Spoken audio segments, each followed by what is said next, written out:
सतगुरु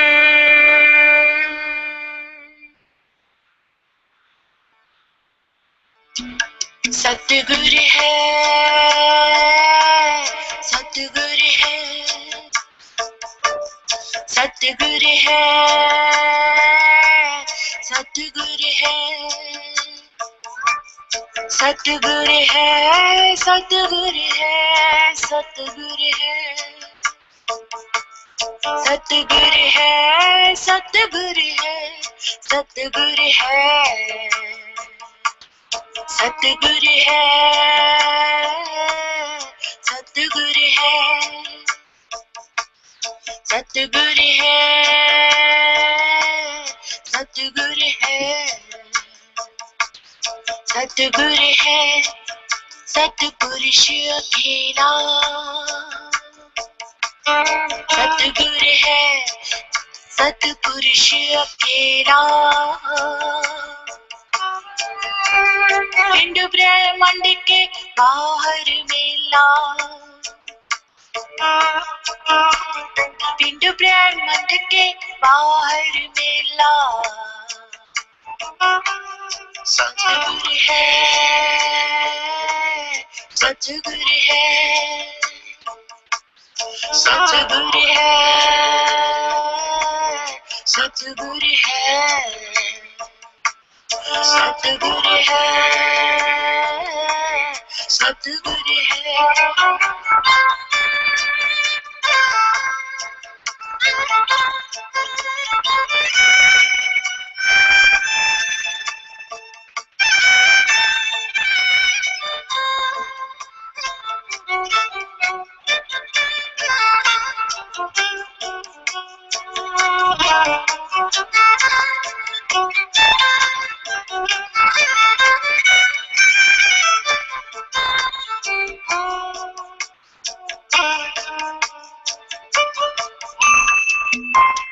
दूर ते दूर ऊंचते ऊंचा दूर ते दूर ऊंचते ऊंचा दूर ते दूर ऊंचते ऊंचा बाट न घाट गली नहीं कूचा बाट न घाट गली नहीं कूचा सतगुरु है सतगुरु है सतगुरु है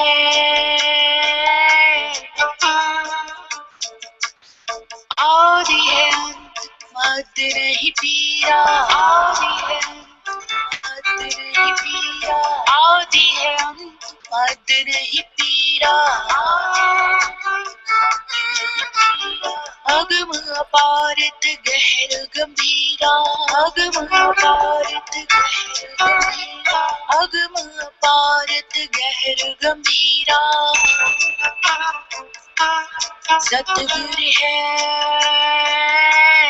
सतगुरु है सतगुरु है सतगुरु है गत दृष्टि पे ध्यान लगावे गत दृष्टि पे ध्यान लगावे गज दृष्टि पे ध्यान लगावे गज दृष्टि पे ध्यान लगावे कलमीत वृंद होई जावे कलमीत वृंद होई जावे सतगुरु है सतगुरु है सतगुरु है सतगुरु है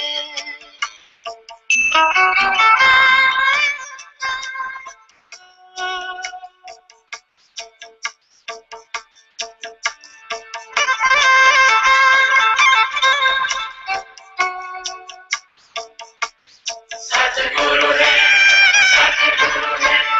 सतगुरु है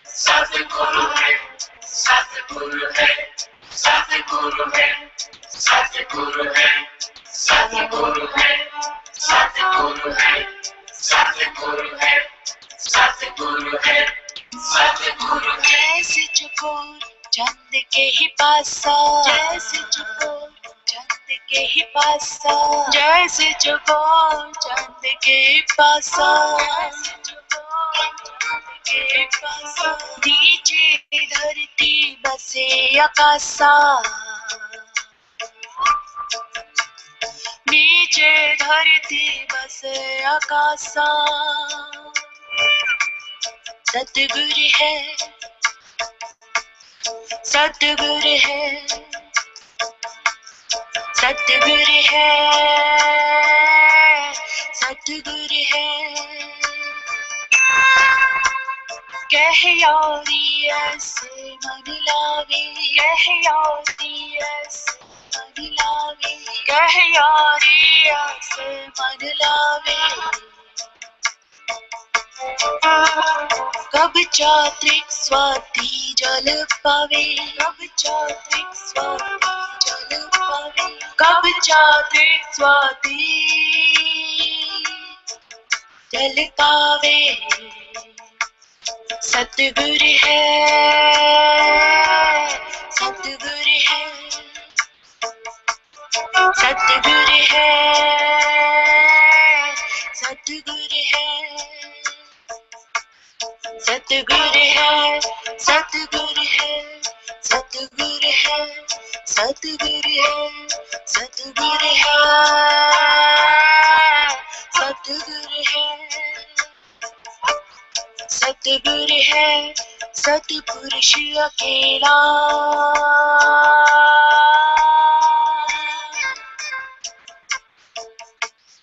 सतगुरु है सतपुरुष अकेला In order to meet him, you must yourself disappear. And in your absence, he reveals himself. This is the ultimate truth. This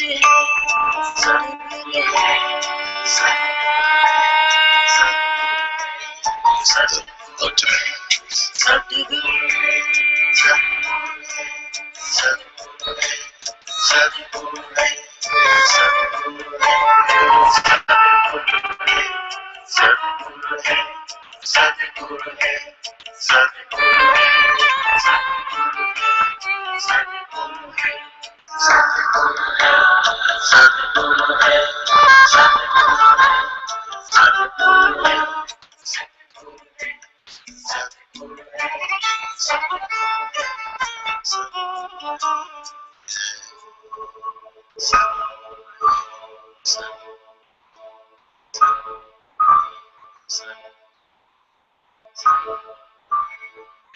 It's still playing?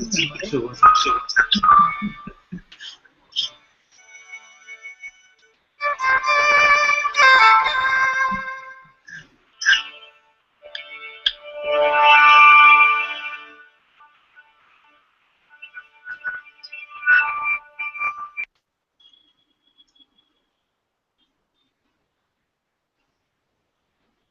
Thank you.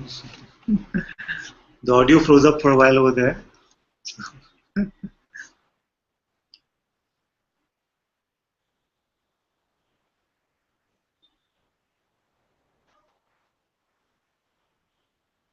Namaste everyone. Very warm welcome to Satsang today. Sadguru Shri Muji Ji ki Jai.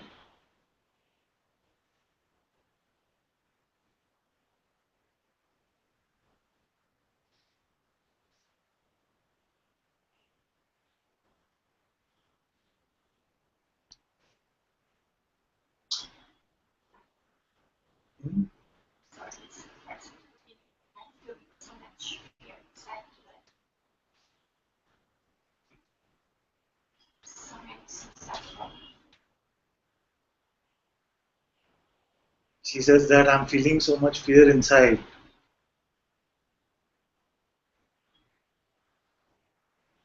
And this fear is appearing inside you. This inside of you. This you. Which one is this one? Is there anything else except the fear?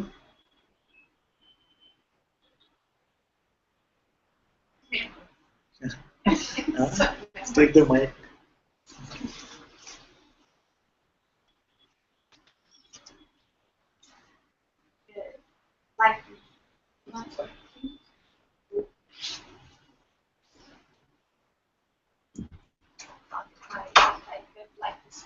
Yes. Is it working? You hear it on the mic?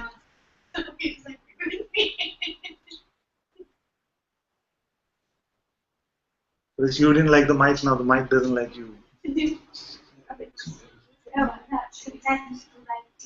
Try now. But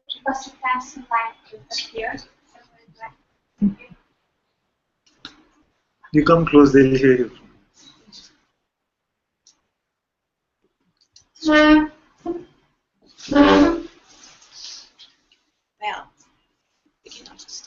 I was in Krishna temple. No, let's stay with the question. You say that there is fear inside of me. There's so much fear. You see? Some idea of vulnerability. These ideas of vulnerability, fear is there. What else?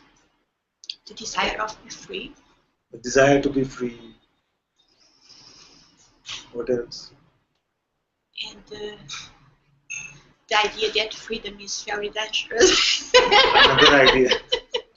That is be vulnerable and not know what I do. All are there together? Yes. Connect in the same, like the same memory about being completely accepting everything. Okay. And aggression will come like mind is also constructing like something connected with the story, but also there are this memory perhaps very strong. Yeah. I was perceiving I'm not connected. I'm losing the idea I am connected with my ex-partner, and suddenly I perceive, oh my gosh, I need for feel safe this idea. There are a connected by person, and I perceive, no, it's just to be safe. It was so obvious. That I don't know about the future with him, and I don't mind, in fact. The life is not this life, it's only this idea. Sorry. All this will come at the same time. That's good. Well, it's important to see. There are no support anymore. Okay, I'll wait. It's coming and saying, you are afraid of me. And I was like, I am afraid not of you, I am afraid of me. You understand what I mean? Yes. The mind is very afraid of the truth, which is you. Yes. Okay? So all of this is there inside you. Yeah, wait. All of this is there inside you. Even the vibration is there inside you. Yes. Yes, we should have been of you. Huh? I don't know how so treatable now. So this you, inside which fear is there, all these thoughts are there. The body is vibrating. How big is that you? Is it small, this small? This small, this big? How big is it? I don't know. Yeah. Because till we feel that I am limited, as long as we sense that I am limited in some way, through the boundaries of the body or something like that, we will feel that this fear can be too much. Once you see your infiniteness, once you see that you are boundaryless, all of this will just seem like small dots on a big wall. Perhaps I'm afraid of being nothing, of be without boundaries. Yes. Because the first thing that came was this, and after it came the story. Yes, but what I'm saying is that this I that is afraid does not exist. Already, you don't have to become nothing. The I that is afraid is only the mind's voice. And the mind is representing nobody. It's difficult to understand. Yes. There are the connection with this vibration and this thing that it's necessary a big effort to maintain this boundary in my heart. I'm very exhausted of maintaining the life breath that I'm here. So all that I'm saying, the mind will come and try to confuse it, but all that I'm saying is that this mind, these thoughts, are representing nobody. Is it? The one that is afraid. Yes, I know. Just the fear remains. Yeah. Because I was perceiving that everybody, this thing that I know in a mental way, to others are just an extension of my mind, is an idea I have.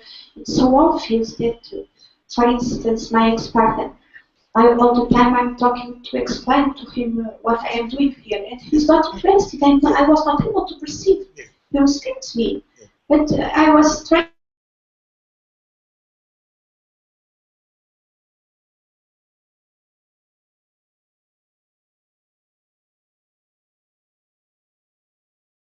And not the Russian friend. That in fact is a very good friend. It's not about this. It's about the kind of connection that is not real. Like you say, I know that the mind is not representing the reality of what I am. It is representing this phantom idea of who I am. You yourself say. Yes, every people, as I know, this is not so well. Every people, the people, as I see them, are just phantoms of my mind. It's getting more and more obvious. And I exist all alone. Yes, this one that exists is not the one that the mind is representing. Isn't it? It's free of these ideas. It's free of these ideas. And he don't worry about opinions, about the look of the audience. It's the good thing. It doesn't meet anybody. Wow.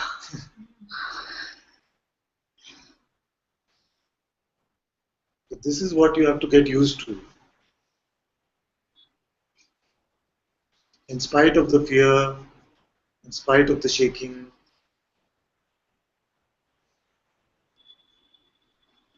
don't now refer to the mind to make your report.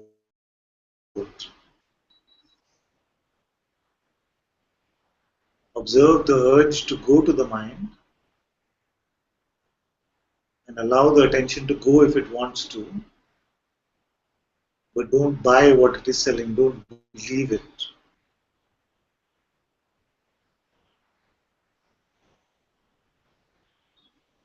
You will not lose out on anything. Your life will not become terrible. All these fears are pointless. Let the energy of the fear play out if it has to, but don't interpret even this fear.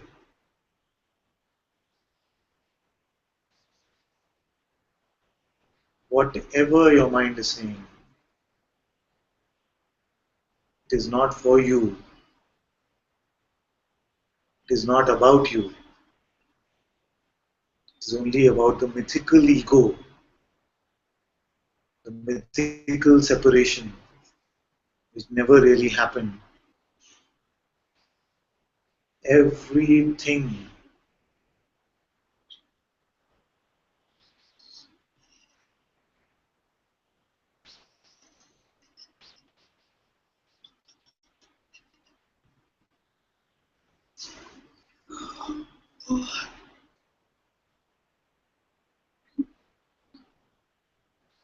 also it's here also like the shame of existence. Also it seems that also I feel this, yes. Even to pick up this, like this idea that even to pick up this, you had to go to the mind or no? See, when you do like that, now I can just observe the fear. Yes, but it is not labeled. It is not labeled as anything. The fear is there. Yes. You don't know what it is. Yes, I can I cannot So you cannot give any say that. explication. I can look at him as an energy. Better to not give any interpretation to it. It's this fear of lose control. Yeah. Because it seems that But confusions will come. Don't even label it as a fear to lose control. But when I perceive these movements, it's very difficult for me to let it. It seems that some confusion will happen. So You don't need to. Let the movement happen. You don't have.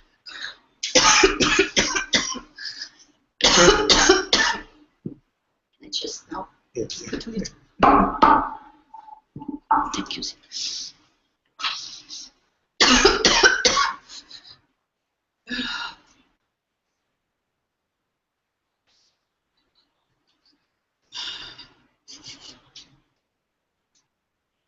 Don't label, even now. Let it happen. It can come in. Let it come and let it go.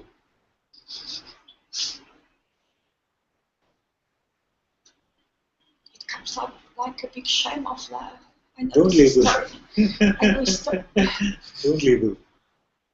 This is what we've been doing throughout our life. Someone comes in front of us, we label that. Some feeling comes, we label that. Some body sensation comes, we label that.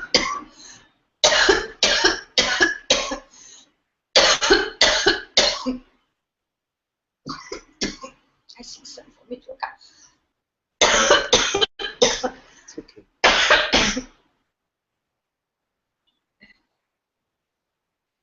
Okay. I don't know if it is mind playing with this. No, let the energetic release happen. You don't label it as anything. But what a shame that comes. I don't know. I'm not What comes? Shame. Shame?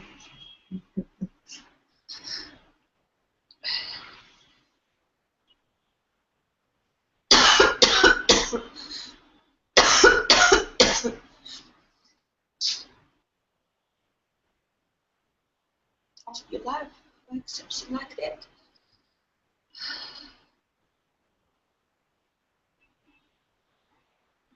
Able to drop these labels or no?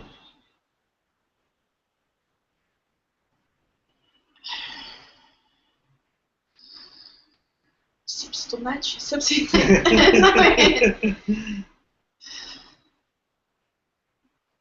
You must be able to drop the label.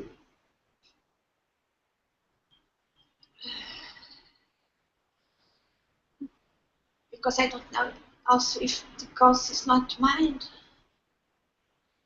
Because there are something more deep that now there's Yes. like a fire, like a hot energy. Yes. The mind is nothing but a bundle of thoughts and similar energies.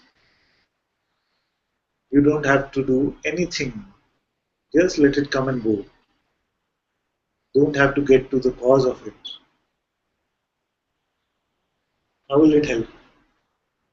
Now, How will it help to know the cause? nothing. Forget For it. this love is not interested.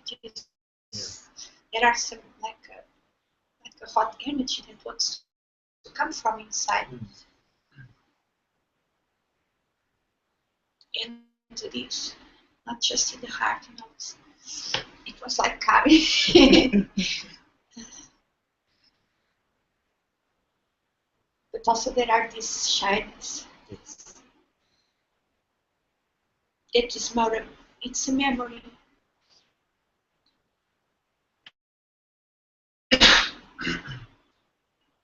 Okay. I'll be with this.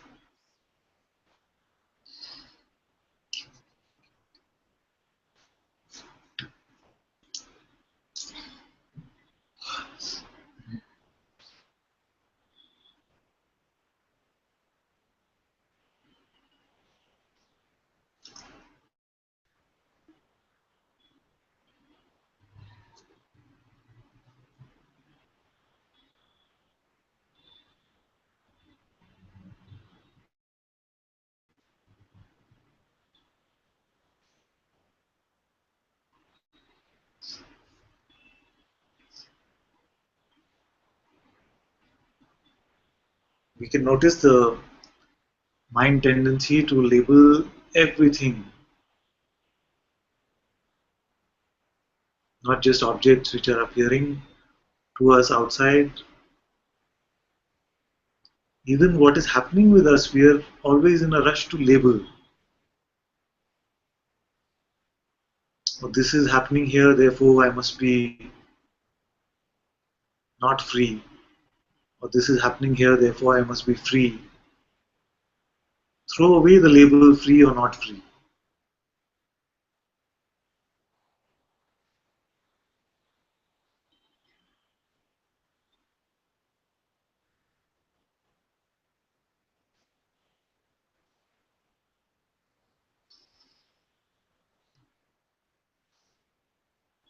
Without making the distinction of these labels, there is no separation.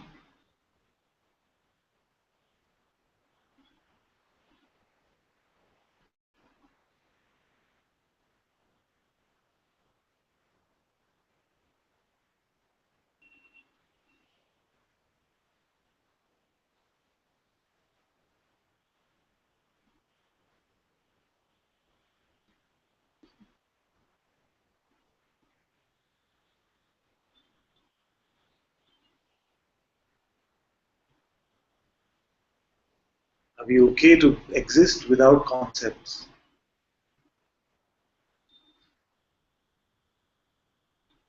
To exist without concepts.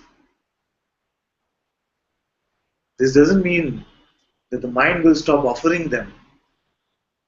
The mind can keep offering them.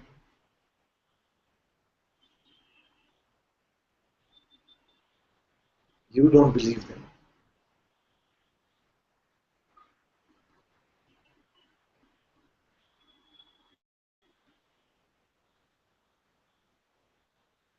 Yes. Burn the dictionary and forget vocabulary.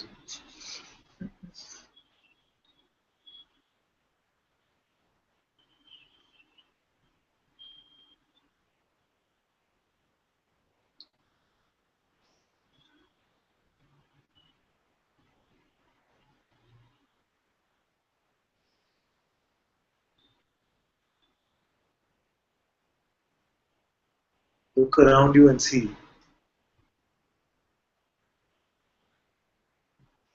Look around you and see how everything the mind offers a label for.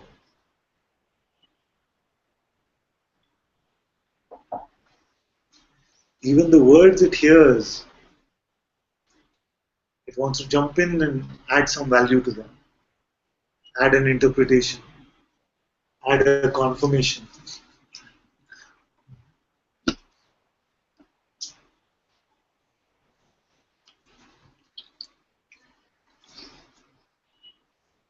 Even now, for many of you, what you're hearing, it is going yes, yes, no, no, yes, no, yes. Yes. You don't need that stuff. I'm really not this, I'm liking this. It doesn't matter.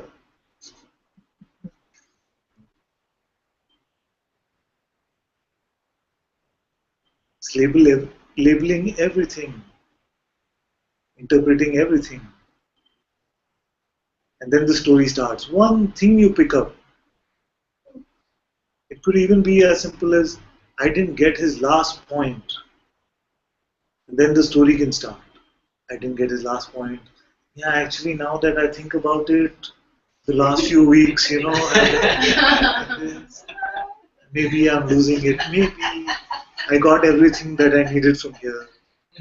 Maybe it's time to move on. Just one thing. You bite into it, and it can lead to all of this story. I don't know when, but satsang stopped working for me.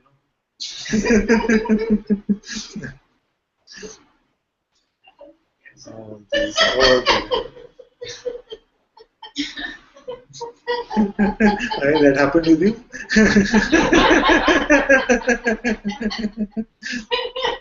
It's very normal like this. You give the mind an inch and it takes a mile. It's waiting for the right opportunity. One doubt can come like this, and it can take you all over in terms of your beliefs. Just like a Bangalore auto rickshaw driver. One time you don't correct the direction, then you be sure that you'll see half of Bangalore before you get home. Once he knows you don't know the way, then you'll get home in 2 hours. maybe prior to Google Maps.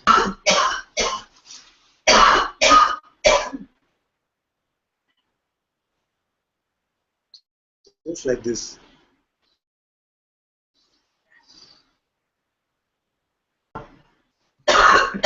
Rob maybe posted a very nice. It's not mine. It's okay. It's okay.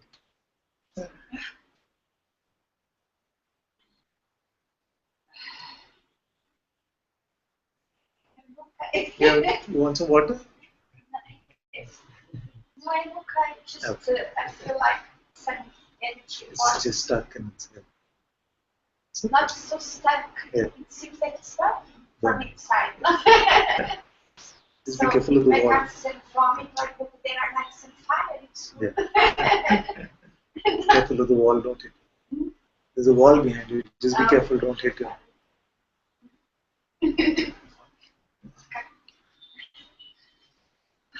So Rob had posted this nice animated GIF. GIF. How do you guys call it? GIF. Yes. the animated GIF file, which had this conveyor belt of round chocolate. Was it chocolate? Let's presume it is chocolate.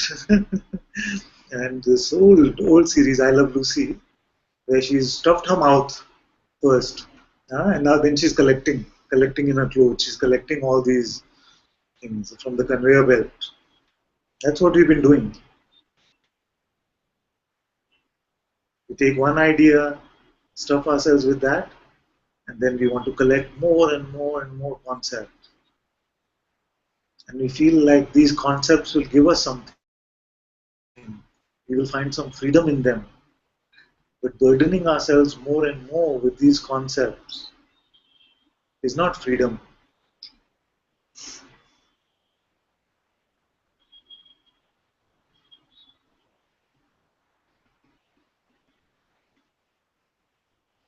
I heard that Jesus said in the Bible, only the babes will enter the kingdom of heaven. To me, this means this innocence, this childlike, conceptless existence.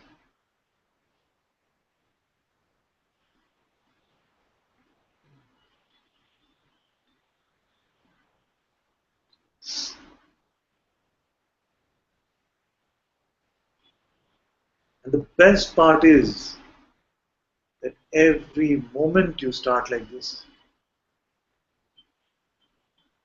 right now, if you bring your attention to this moment,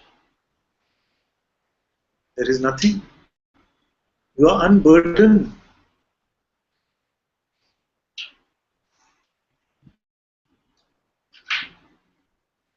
So you don't have to get somewhere.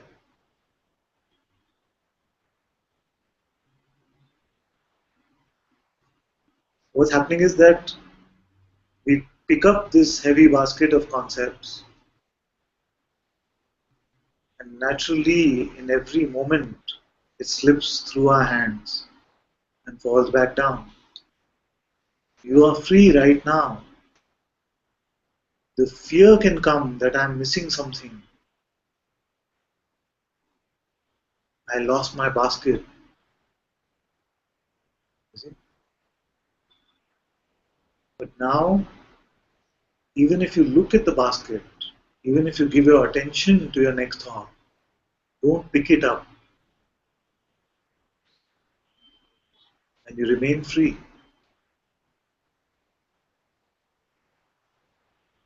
You remain free. You have not become free.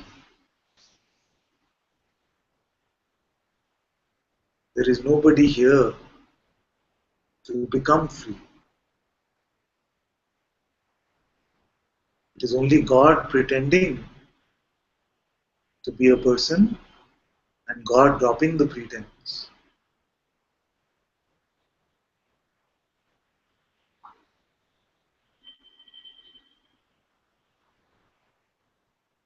There is no way, even for God, to pretend to be a person without picking up the next thought. There is just no way.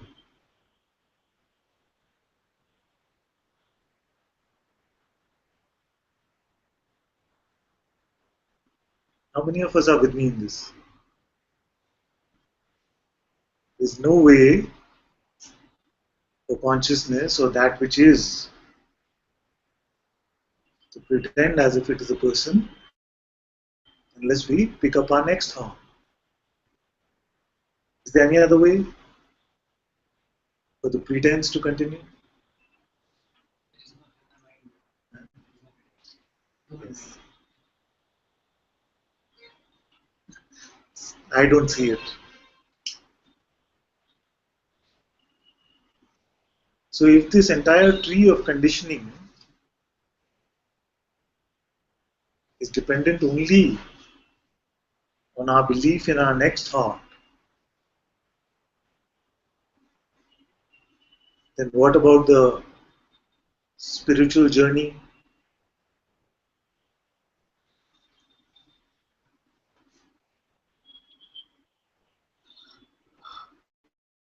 The spiritual journey only applies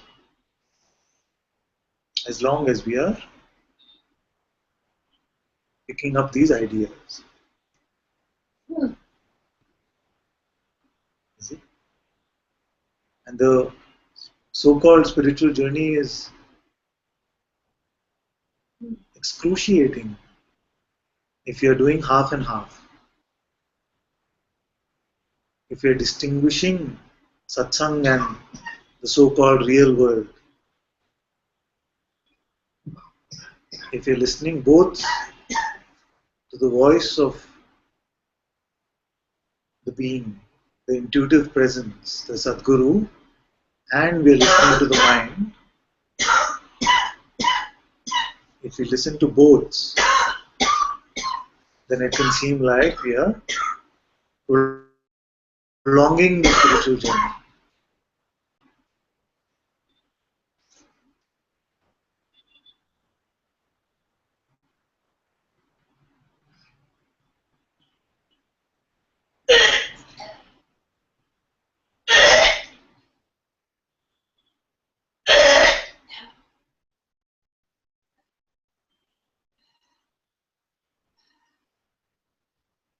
Need some tissues?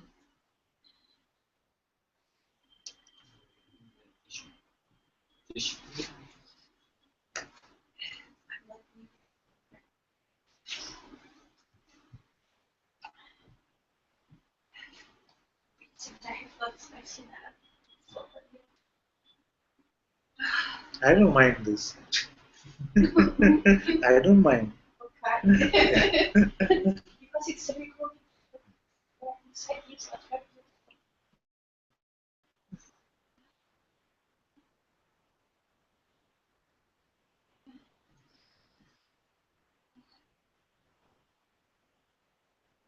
It's very beautiful actually that in satsang we could be releasing all of this stuff and it can feel like I'm vomiting, I'm coughing, all of this is happening. And at the same time we're saying it's so beautiful. You don't see that happening in hospitals.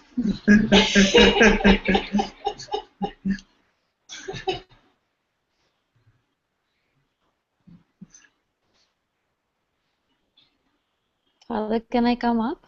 Yes, yes. Namaste, Father.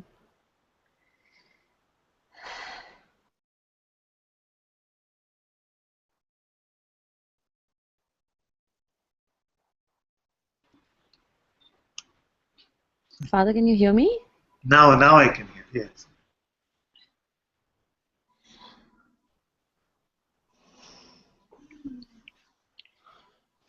Father, there seems to be the mind seems to have, so there was this beautiful urge for freedom the last little while, but the mind has kind of seemed to make a desire out of it.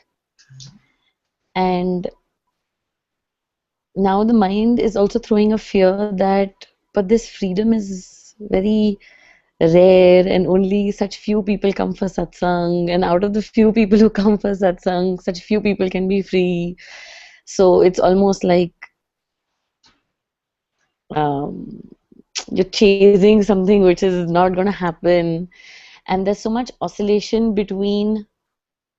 So there's also over here, like there seems to be an oscillation between just not believing the next thought and being in the moment and here and now and just like abiding, and and the other end of the pendulum is obviously believing the next thought and suffering. So there seems to be, in the last few days, there seems to be like an oscillation between that, and I think because the oscillation is there, the mind is saying that, see, it's not. A father says that, okay, you can be free in the moment now, which I agree with you, but what about this oscillation? Because the suffering, you know what I mean, Suppose there was father? no Like, but.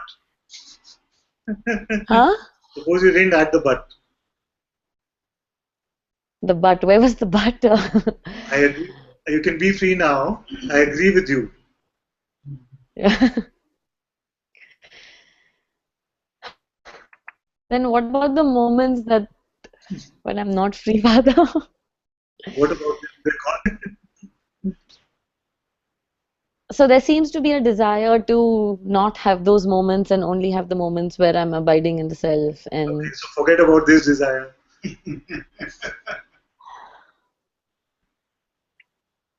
so forget about it means what, father? It's not like,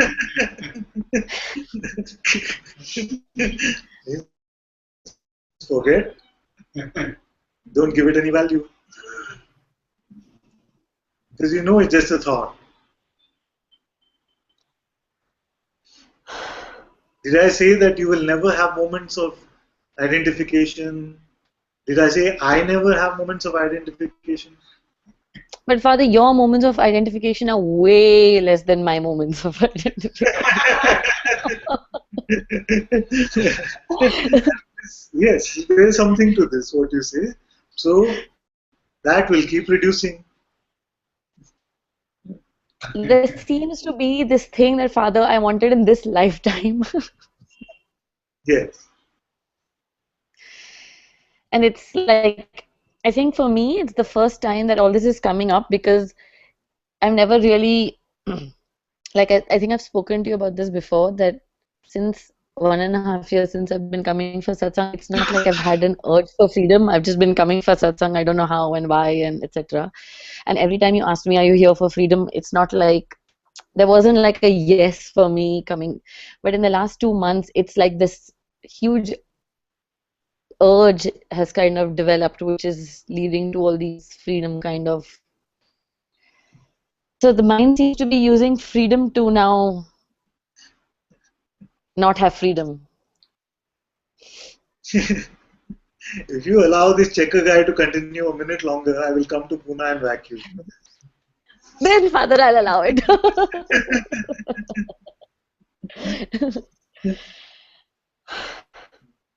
So this is the Because very checker guy. subtly, very seemingly with humble desires, this one, if it takes root, you see, then it becomes a pain to uproot.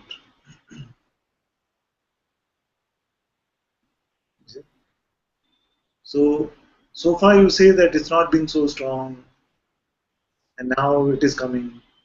You see, why is it coming now? Because you're having the recognition, you're having the insights about what you are, and you're resonating very well with the words which are being shared here. They're hitting home. You see? So now this one will come and say, oh, but see, it's supposed to be 1 in a million. There's so many who've been here longer than you. Who are you to get this? What makes you so worthy?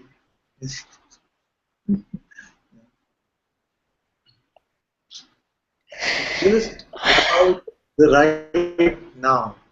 It's only about the right now.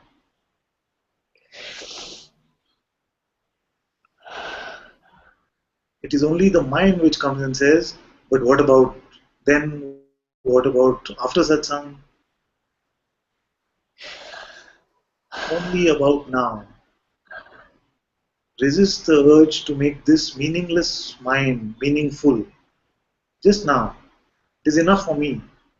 You are worthy. If just now you don't buy your next thought, you are 100% worthy.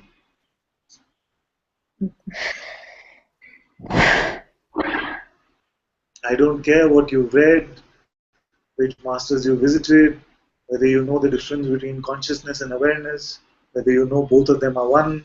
All of this, I don't care.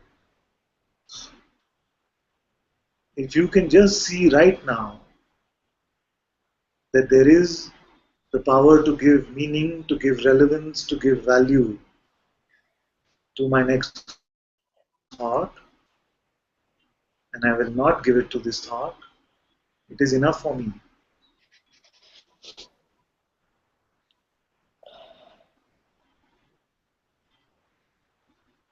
So forget about it only means allowing it to come and go.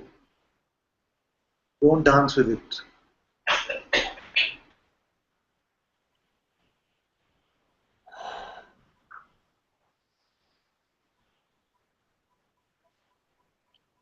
That's exactly what's happening, Father.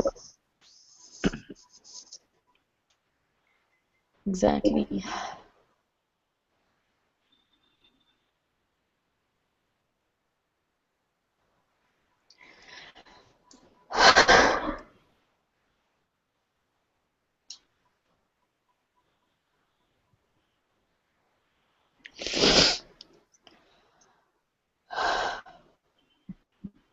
These are first world problems, satsang world problems.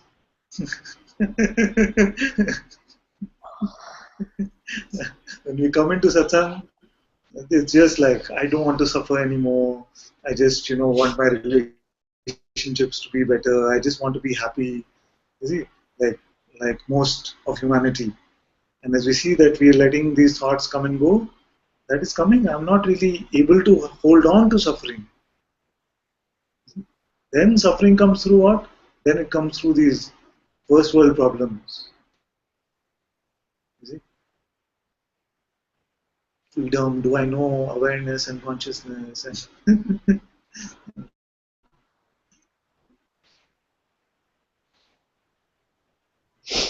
Okay. Thank you, Father. welcome, my dear.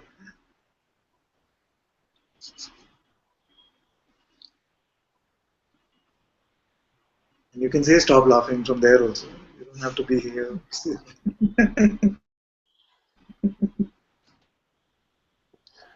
Doesn't bother me so much now, the laughing.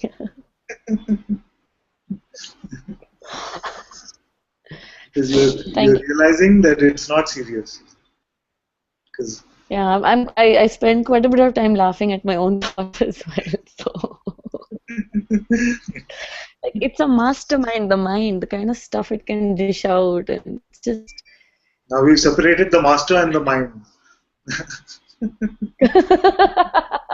to the master and not the mind is enough. Thank you, Father. Thank you.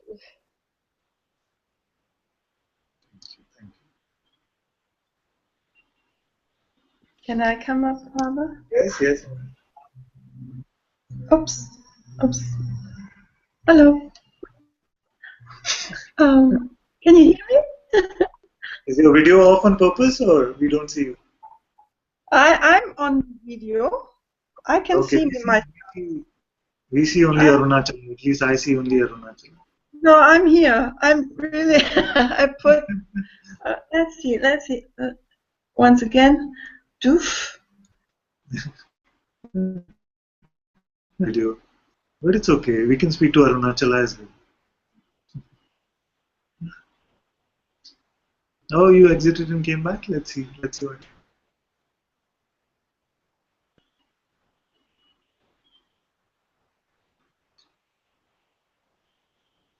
Yes. Oh, yes, we see you now. Yes. Yeah, it threw me out. Oh. Hello. Can you hear me now? Yes, yes, yes. Again? Yes, yes. Can you hear me? Yes, can you hear me? But a little. Hello? Yes, I'm here. You can hear me? You.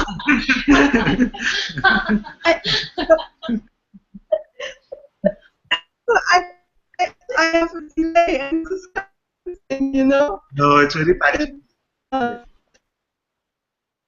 Okay. I can. I don't know. But you can.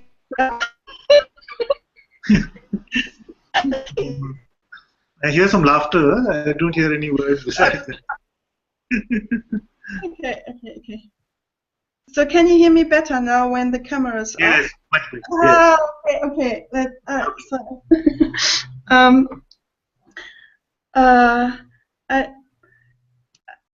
I don't know what I want to say actually, but it is relating to what you just said about I forgot, but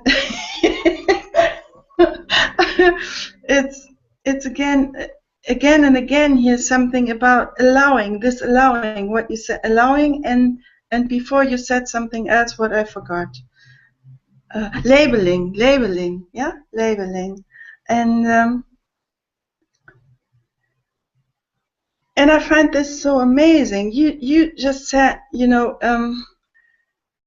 it is just so amazing, and you are always saying, don't believe your next thought, and you will not suffer. But it is not only that you will not suffer. What is here is just, I'm just gone. I don't know how this is possible. I feel a little, um,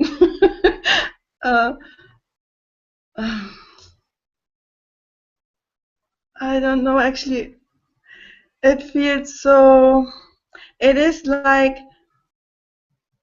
for the first time somehow I know my natural state or something like that, and only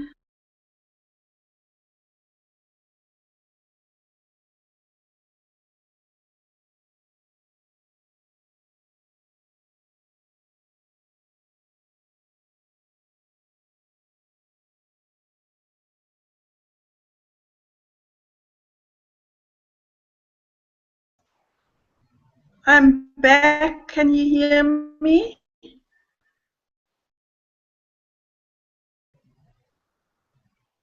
Hear you, but you can hear me, no? We do hear you now. Yes, it's okay. I have no idea anymore what I said, but about this allowing and not labeling, it is so amazing. I mean, really so amazing.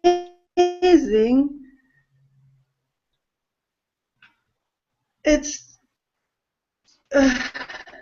it's a lot more than stopping. It's or less. It's just nothing left, and this is so beautiful.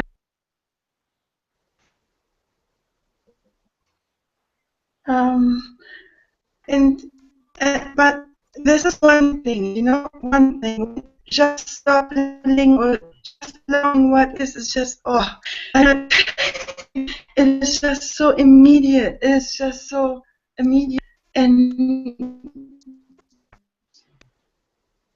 but there's also this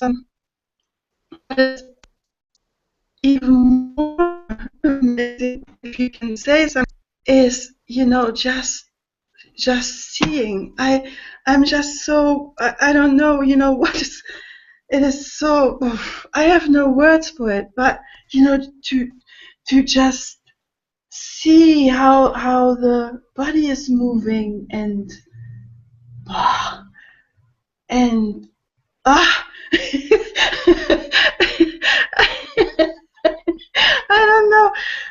I've, you know, I'm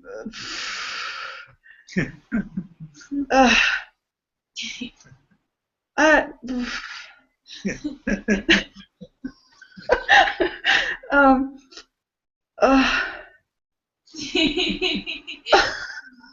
it,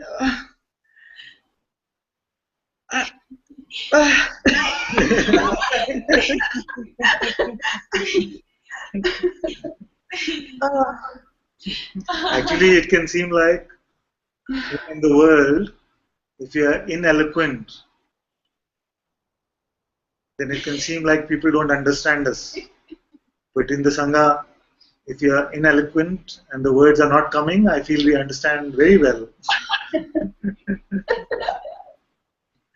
you know, I don't even have the feeling I have to say something or so, or nothing at all. It's just, you know, there's some, let's say, some energy here which just wants to come up, and and I have no idea. I truly have no idea. But there's nothing. I mean, it is, and and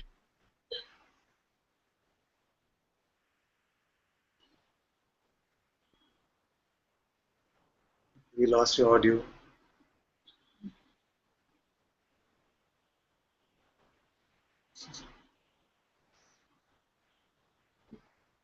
Father, am I able to come up? Yes, idea. We just see if Nitya is coming back, and then we'll see what. She's back, but she's on mute. So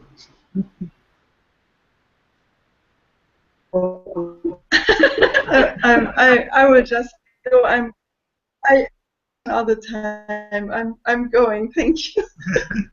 Thank you. my dear, I want to say something just about what you said. Yeah, please. This labeling, although it can seem like such a innocent concept, I'm just giving it a name. This is labeling. But actually, this is the root of all separation. Because the truth of what we are is unlabelable. You cannot put a label, although we try with words like awareness or the self, the absolute. But truly, none of these labels are sufficient to describe the reality of this I. So if I is the unlabelable one,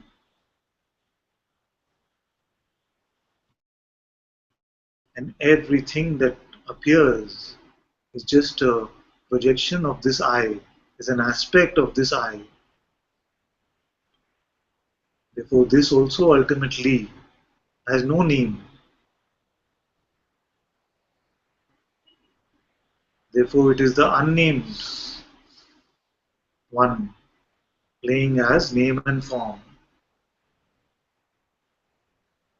See?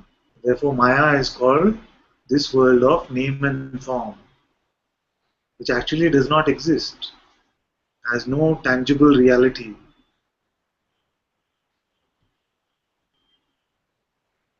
And the direct recognition and experience of this is what satsang is for.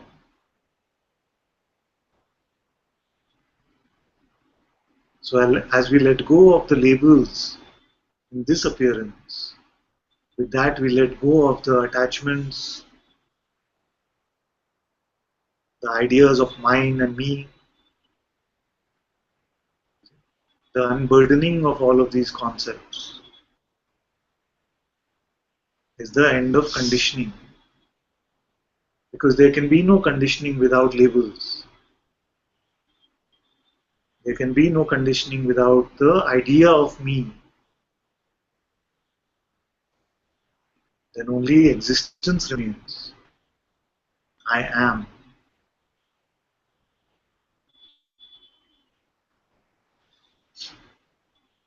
And as this sense, I am, is a view,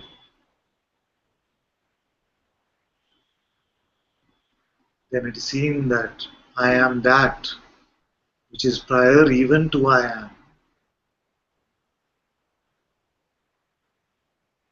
which has no labels, has no shape.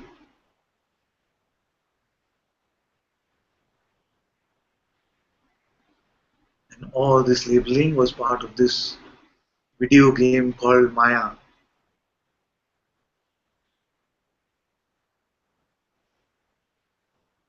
And consciousness had the label, and now it seems to be done with it.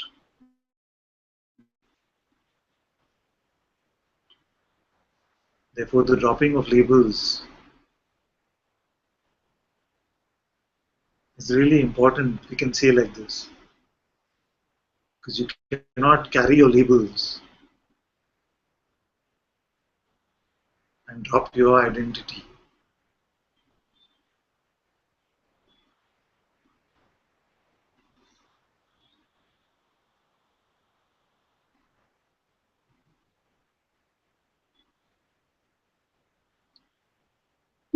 Can I say one more word?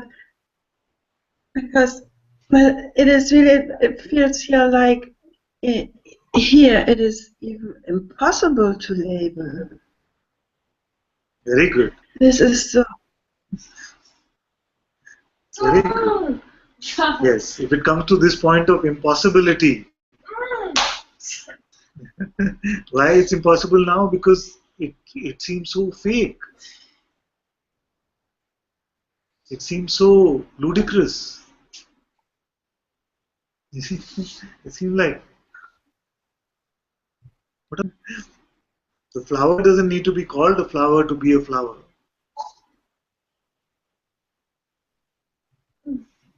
Yeah, yeah, yeah.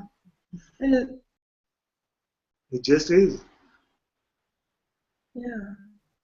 The being is just Doesn't being. need. Yes. I don't can get more or so. This is already everything. I mean, yeah.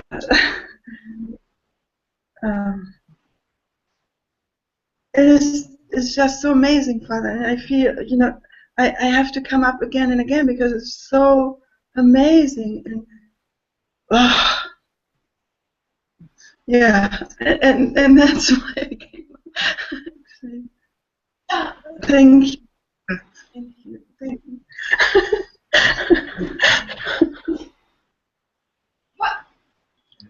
Lucia wanted to come? Stay. Hello, my dear. It's been a while since I've seen you. It has been, yes, yes. I just had this urge to come and say hello, and since I've come back from India, I've just been finding it hard to be in groups because I feel like I can't articulate things. I feel like I can't really speak properly or something. I can't make out what you say, my dear, because somehow the audio is not too great. Yeah. So, since you came back from India, what happened? Sorry, that part is not very clear. Is this better? It's a bit better, yes. Try to keep the mic closer to you. Try to keep the mic closer. I don't have a mic. This one, yes. You know that small thing here, this one? Yeah. I don't. Yeah, this one is a mic. You keep this closer, we'll hear you better. No, is that a mic? Yeah, yeah. Are you? That's how, yes.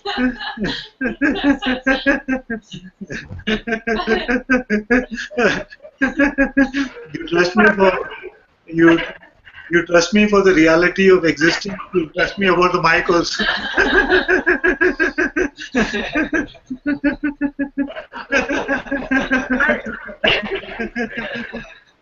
I actually, I feel like I'm so clumsy. I feel like I'm not in this body fully, and I feel like I can't speak correctly. I feel like I can't act correctly. I feel really strange. I don't know. I'm happy. I'm happy though. I feel just to really be in what I found in Rishikesh. Yes, yes. It's it hasn't left, and it's never gone anywhere. It's always been here.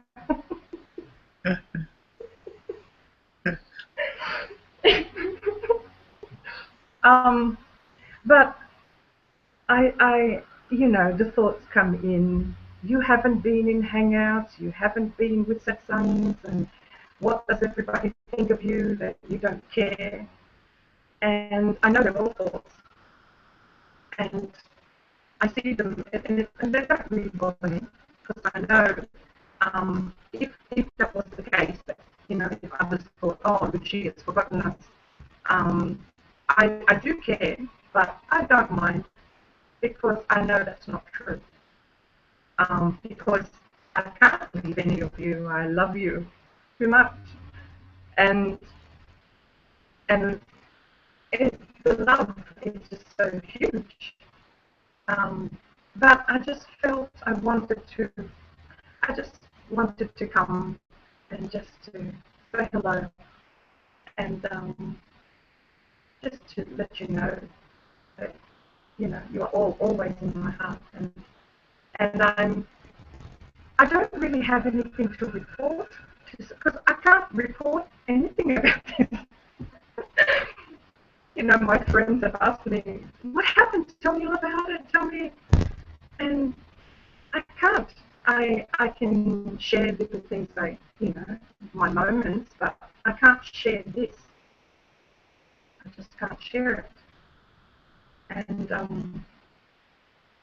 so yeah, I feel I don't know. Like I don't even know what I want to say, except that I love you. I wanted to come here to say that. Um, yeah, it's so sweet. This is so sweet. But I don't want to speak because I actually shared one of your posts today about don't speak, don't say anything too quickly. You know? Can you still hear me? Can you still hear me? Yes, yes, my dear. You shared one of the posts about what? When you are saying in one of your satsangs, don't speak too quickly about things. And this is exactly how I feel. I feel like I don't want to speak too quickly because I feel that I make it, I take the life out of it when I speak it. So I just keep it here. And yeah, so I guess I've just been experiencing that, just to marinate in it. And it was just so beautiful to meet you. I didn't really get much of a chance to be with you much because I was with Muji. How wonderful. But yeah, I just want to say that thank you so much. Thank you so much. And it was just so beautiful to meet you and everyone. And it was just beyond beautiful. So I just wanted to say that. Thank you, my dear. Very, very beautiful.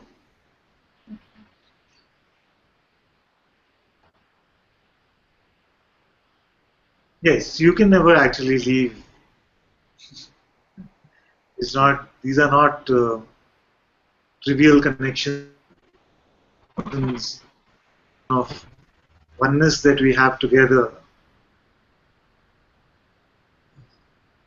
And yet it's very beautiful to hear you, very beautiful to have you here as well. So thank you so much for coming and joining us.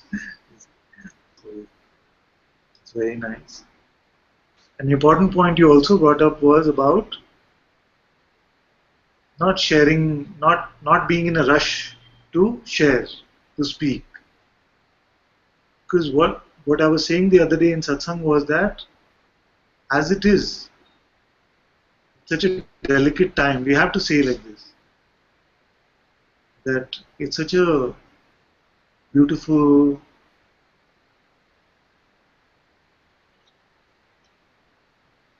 it's almost like the birth of a child. It's really like a baptism, a new birth.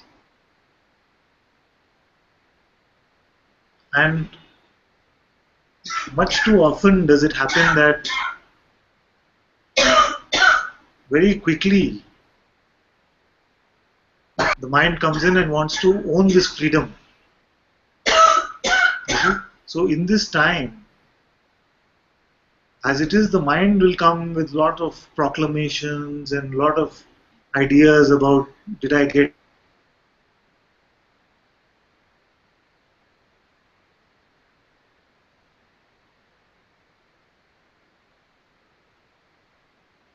all of these things. The worst thing that can happen to you at that point is people coming and falling at your feet. Because very quickly the mind will take this on and say, see now, you got it. So it's very beautiful, like you said, just to be in this, marinate in this, convince anyone that you got something. And most often, when it is authentic, anyway, it feels like a struggle to get the lips to move, isn't it? So you find that I don't feel like speaking anything, I don't even feel like reading much. It just something just wants to go in to the shell. Most naturally it happens like this. So this is very beautiful. And at least in the Sangha you don't have to worry about whether anyone is thinking that you've left them or they're not with us anymore, or any of that is really really not what the Sangha is for in the first place. In fact, to support you in whatever way, and sometimes the best support is to be in silence.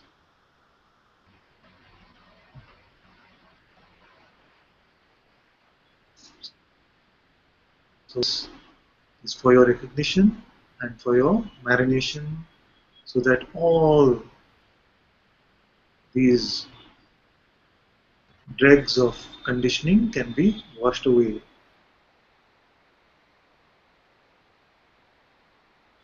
So no rush to share in any way, and you'll find that if one day the sharing has to happen, very naturally something will start speaking using your mouth, and the part of the conditioning that still remains will sit and wonder, what is going on? Who is this speaking to using this mouth here? We can allow it to unfold in this way. Sometimes what happens is that we have great moments of insight, and the mind comes in and says, yes, this is your chance, you're feeling so clear right now, go and proclaim to the world something, so that then forever it will be recognized that you got it, or something like that. So, just like this.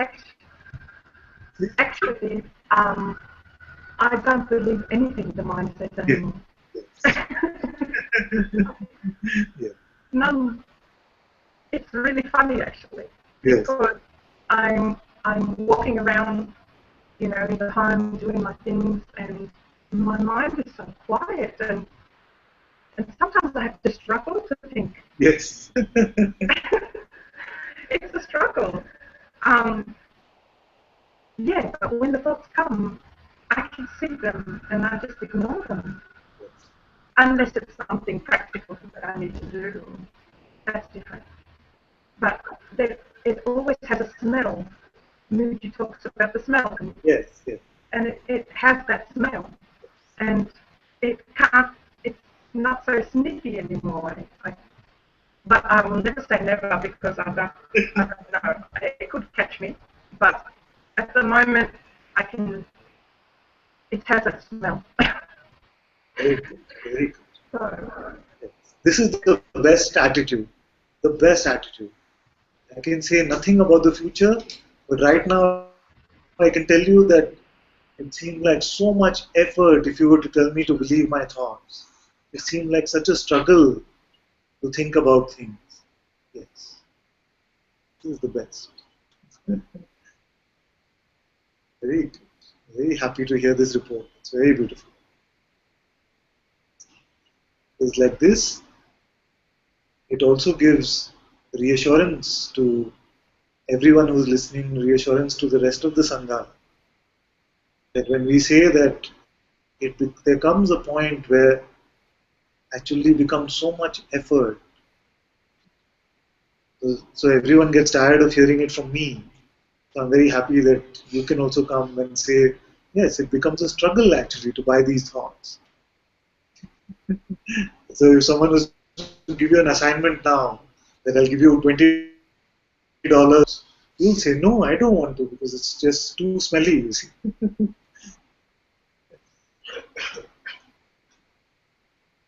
Very happy to hear this.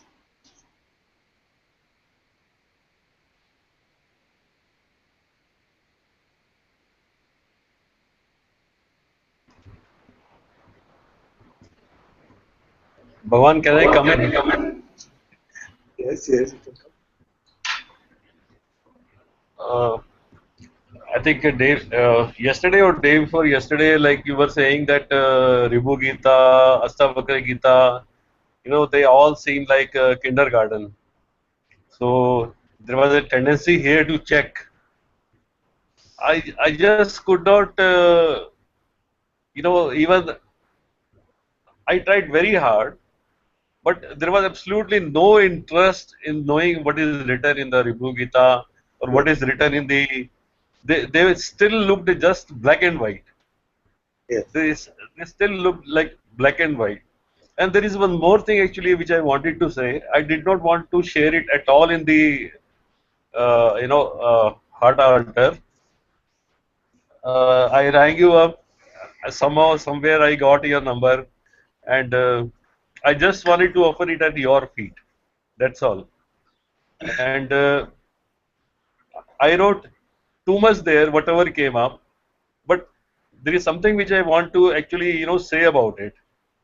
That Yes. is, that is because it is something which cannot be described. It is described in the words which appear, very much contradictory. Not here, not there, here also and there also.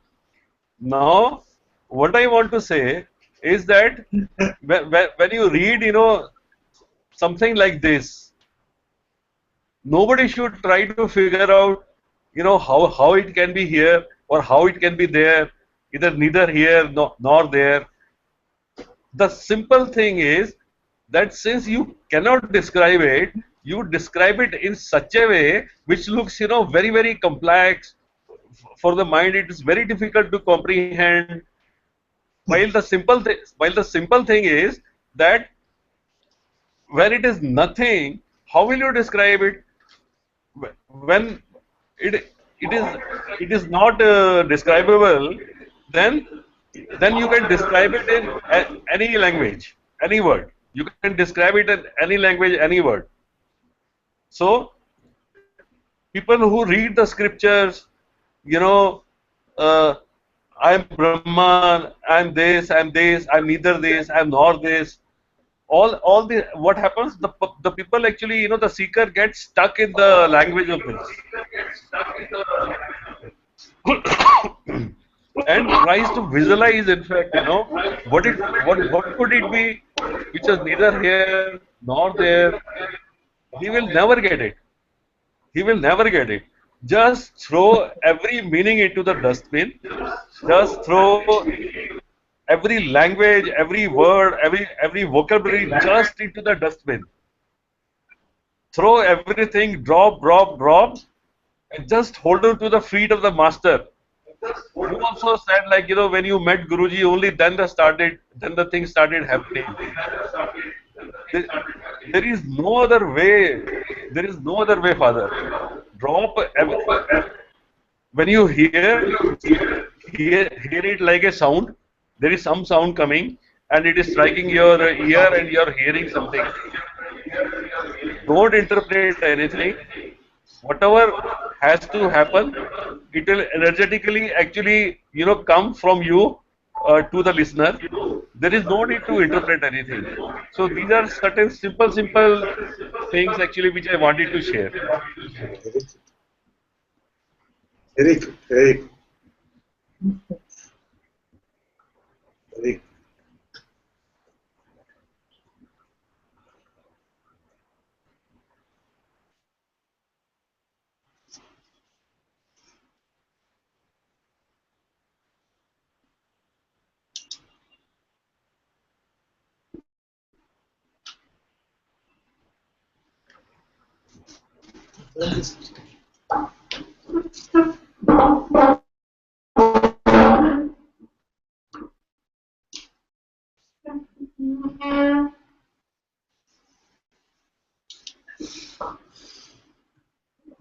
Why don't you just not to share in a way? And I see that's like, I would say that it's as much as I can see how it told from here. It's like sharing quotes from other, and sometimes like feel like something I write down by my own and just feel like sharing. So is it something? It's a mind who's trying to speak out, or the avoid this tendency?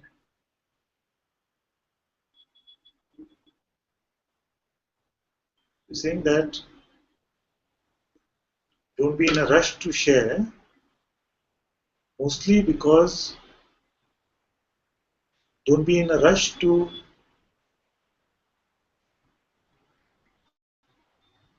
come from a place of a proclamation or something.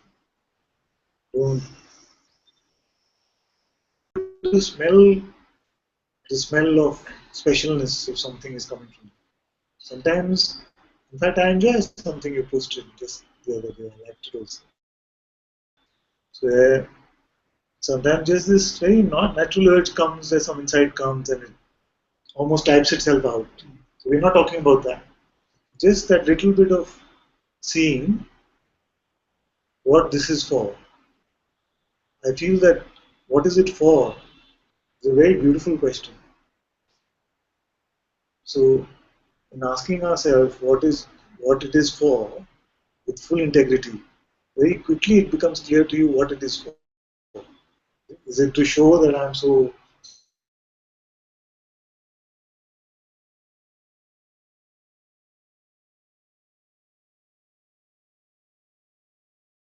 is it in such cool evidence of this?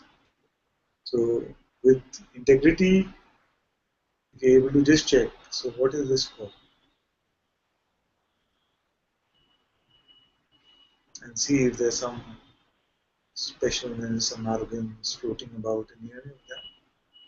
Then we just hold on, step back, make some space. But if it is coming, just naturally unfolding, you know, none of it is regimental. I don't want everyone to say, okay, I'm shutting my Facebook account because Ananta said not to share. Not like that. It's saying that the mind comes very strongly after moments of insight to come and proclaim something, to come and say something, I'm right, you're wrong. I see a lot of Advaita debates. I just want to write at the end of all of them saying, what is it for? What is it about? Is it just like, I got it better than you, just disguised also in a garb of a question? Many times it is more of saying that, no, I see it right, I'm just trying to set you right.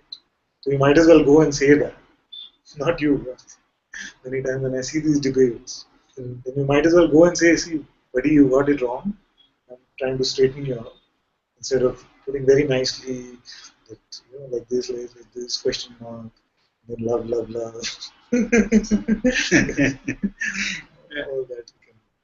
all that you can draw.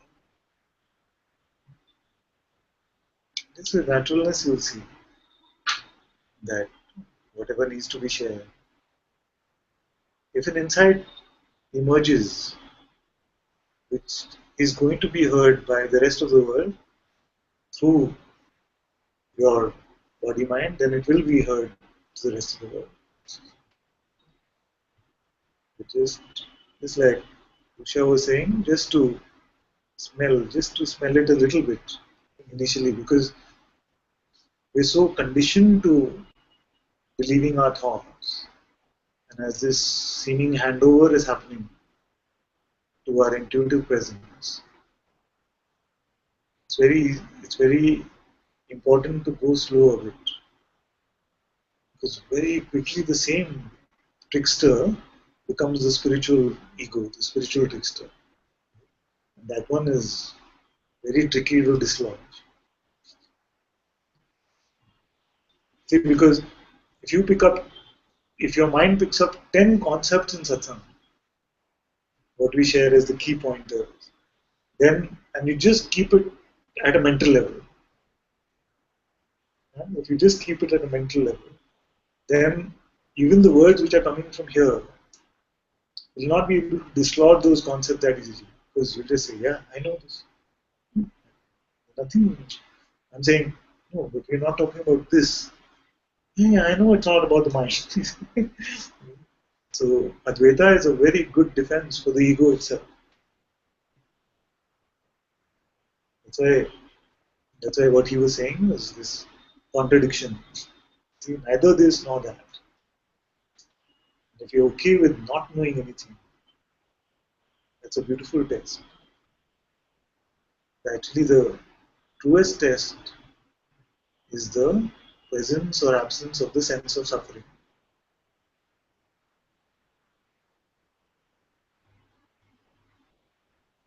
Because suffering means resistance.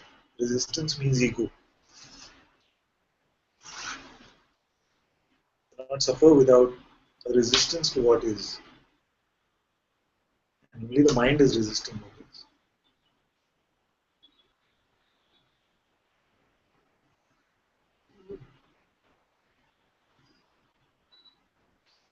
So, Do you see like kind of in me that it's arrogance or some other tendency which like you want to point out? as long as this question is possible for you to ask without hurting you, without pinching you, then you are not arrogant. Those who fall for spiritual arrogance will not be able to come up and ask this question. Because to ask itself will hurt the ego too much. Who's he to validate my state? All that will be so strongly embedded that you will not be able to bring yourself to even ask this question. So this is a good test. As long as you find that I have no trouble going and asking this question in satsang, then you know it's okay.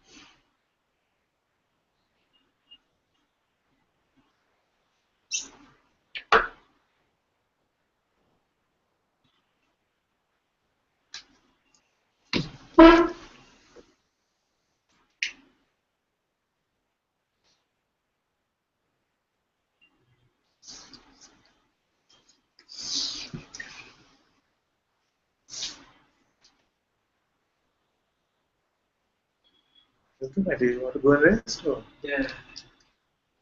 Keep on moving. Doing very well for someone with dengue. Huh? Dengue fever. Father, Yeah. Father, can I come up? Yes, my dear. Just give me a second. Oh, it's okay. How did you go? Just gonna walk. How many minutes ago? It's like a 7-minute walk. I'll be alright. Just Oh, no, we should not maybe walk. like everyone. Okay, maybe. Just message if there's something you know, Take care, brother. Bye. Nice meeting you.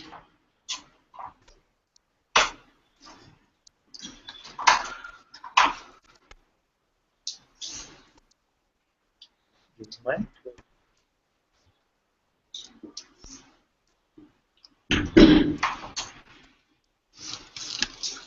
This is Kishore.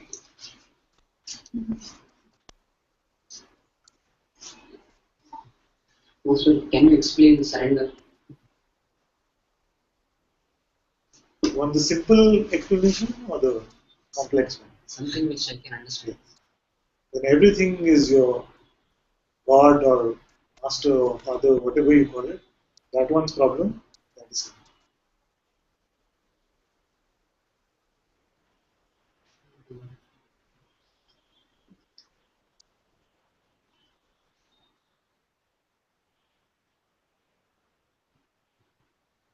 Nothing else. I have only. Okay. This is the simplest answer. It's his trouble, not mine. Yes. It's his. He will take care of everything. I don't have to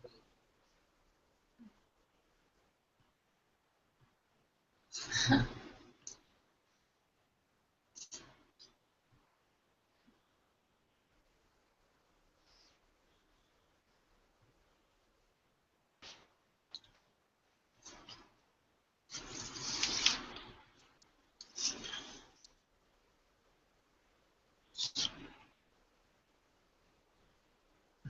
I'm a bit of a scientist, so I like to get into the mechanics of things also sometimes. So what happens is that what is the end of conditioning? End of conditioning only means that we are not attaching any attributes to the sense I am. It's just I amness, existence itself. So now, how to be rid of this conditioning, these concepts? I am a nice person. This is the plan I have for my life. All these are concepts that we attach to the pure presence I am. So, as Bhagavan said, that there are two ways. One is to inquire, self inquiry. So, when you say, who is a nice person? Who is truthful? Who is honest? Who is husband? Who is partner? Who is employee? And we find that there is nobody. Therefore, this attribute cannot apply. And in this way, Atma remains as Atma. I am remains as I am, without the conditioning of concepts. That is one. That's the inquiry. Same thing with surrender. Mind comes and says, you must be like this. Take it up with my master. Mind says, like this. Whatever it is saying, take it up with my father, take it up with God, whatever we surrender to. We're not attaching that to this sense I am. Everything is offered up at the feet of the master. And in this way also, we remain unconditioned, unassociated being, as Guruji calls it. As presence remaining as presence. So either the inquiry or surrender, or both, whatever feels natural for our temperament is okay.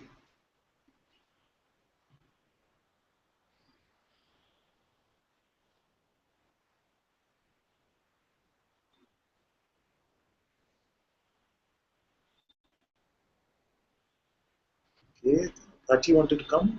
You can come and then I'll read Marissa's question.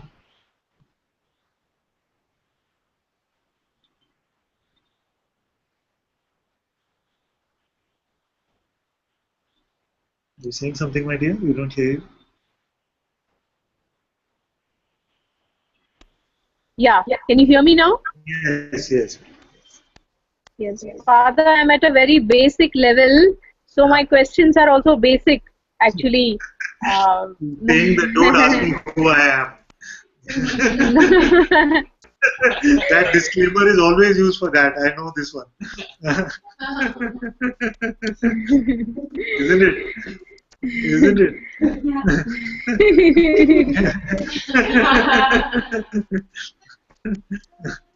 Just answer me at the level of person from where I'm asking, okay?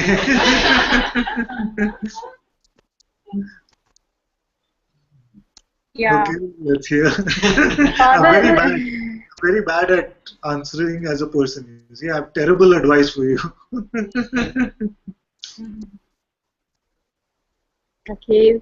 Father, like Ramana Maharishi says that everything is an illusion. So isn't this satsang also an illusion? That's not a basic question. I was expecting more a domestic question. This is a very high level question. So everything is an illusion. How do we get to know this? By coming to satsang with Bhagwan, by coming to this satsang. So within the illusion, there are alarm clocks and doorways out of it. Like if you've seen the movie The Truman Show, where the entire world is just created, you see, but it seems real to the baby who was born inside that world. Even there was an exit door. No? So the voice of the master is the alarm clock, which wakes you out of this illusion, which makes you see that, yes, you are not in this. You are not these atoms and molecules which are playing. You cannot find yourself as a person even as atoms and molecules. So in this grand design, you see, because even the illusion is very beautifully designed. In the grand design of the illusion, God for himself also created these alarm clocks, also created these exit doorways, these arrows out of the forest of this world, which is all that satsang is. So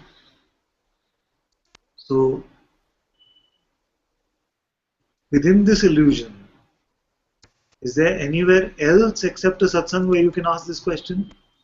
You can't. You see, even the question, do I need a guru? You can ask only to a guru. That itself tells you the purpose of the guru. Because even the question, do I need a guru, you can only ask to a guru. You see? So, in the same way, the apparent doorway out of the illusion also is within the illusion. But if we keep it and very quick to say that that is an illusion, but with integrity, it doesn't yet seem like my family is an illusion, the rest of my relationships are an illusion, money is an illusion. Then better first we start seeing everything else as illusory, and satsang seeing the doorway is what we see last when we exit from something. What do you see last when you exit a room? You see the door out of the room, isn't it? So let satsang be the last part as you're exiting from it. Okay. And when everything seems like an illusion to you, including the appearance of the outside master you will find is your own intuitive presence is guiding you. And you come to the recognition of what you are.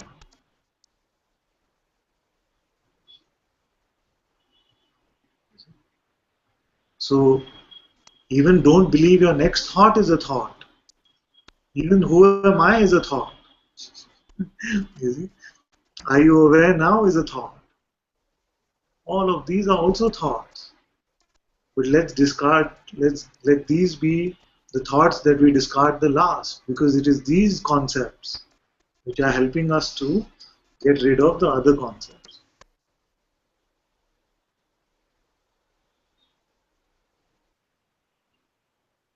The thorn which we are using to remove other thorns, if we throw that away first, then how will we remove the other thorns? Once we've removed all the thorns, then even this thorn can be thrown. Isn't it? Yeah.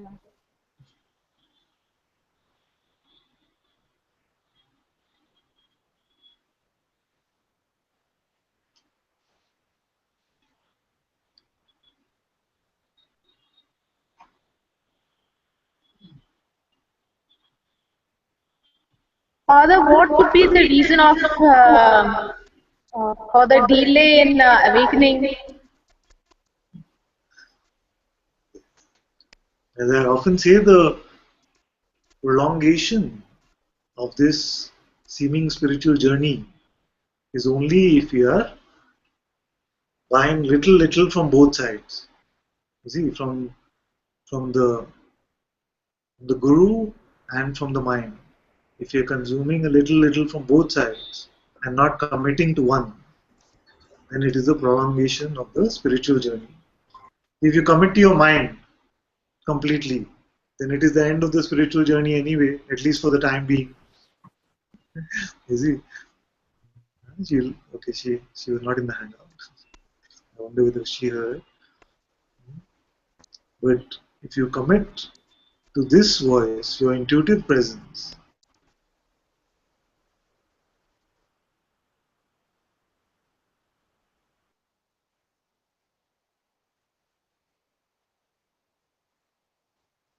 and don't go, then it is. So the journey is over for you now. You want to start the journey again? Father, I lost you actually. I know, my dear. What is the last thing you heard?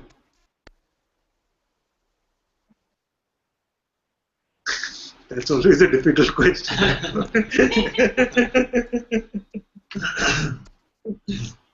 So ask your question again, because I forgot your question also. What could be the reason for the delay Yes. in awakening? Okay, you are awake now.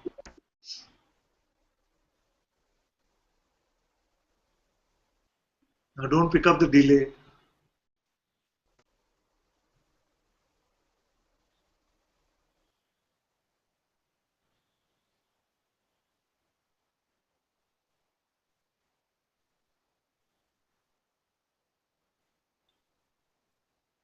If you pick up the journey, if you don't pick up the journey, which is don't pick up your mind, then there is no journey.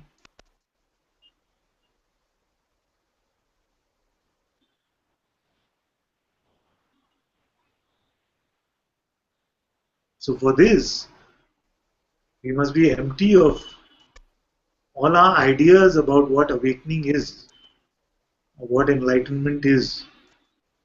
Because I know that most often when I speak like this, the mind is saying, but where's the bliss? Where's the joy I was promised? Where's the love? They're feeling very cheated. Saying that when I started this journey, I was promised that, you will leave with a lot of love, joy, and bliss. Now what you're saying is just be empty, be nothing. This is not what I wanted. So this is what causes the prolongation of this seeming spiritual journey. when we hold on to our ideas about what the end must look like, and we refuse to see what is already here. Because if I check, is there any bondage right now in this moment? Most likely you will say no. So then what needs freedom?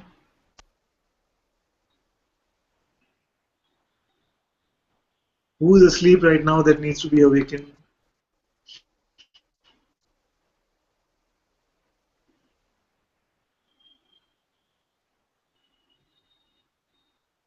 So freedom is freedom from concepts, from ideas that we've carried about ourselves.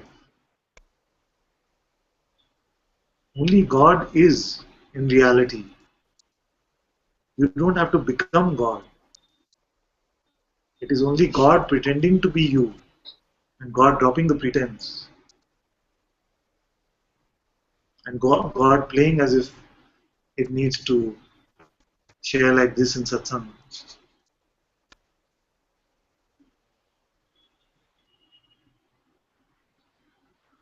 The person will never get to freedom, but you will recognize that you were never a person.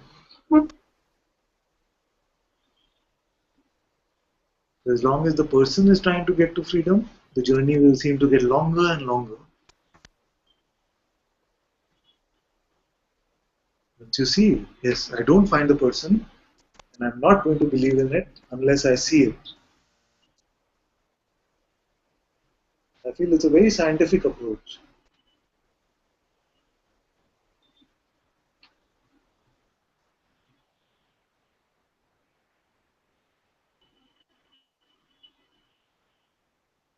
And most often it is these ideas we have lightning should look like.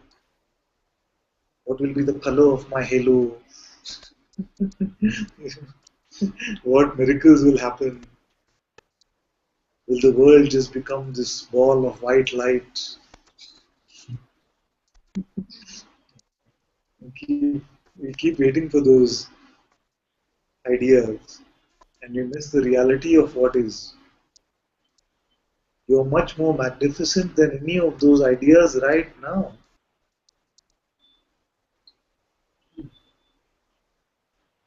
But you present yourself to be this mere bucket of flesh and blood, this mere mind full of ideas and concepts.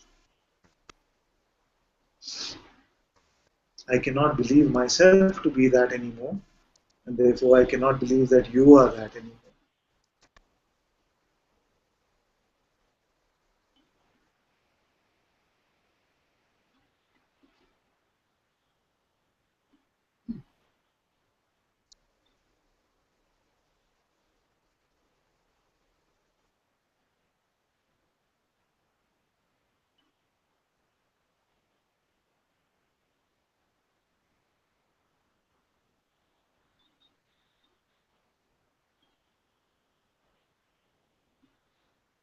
If this moment was the end of your spiritual journey, would you be okay with that? Yeah. Okay, then it is.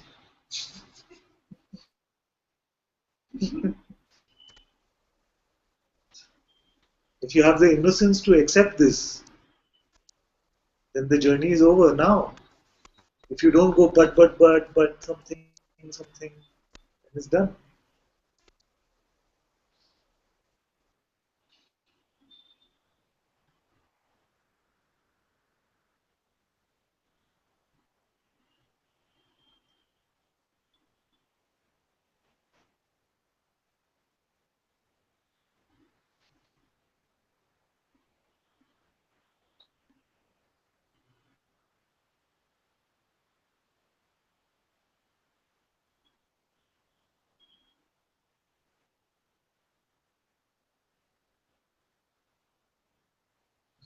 If you give this to the mind is not going to give you a freedom certificate. It will only give you more doubt.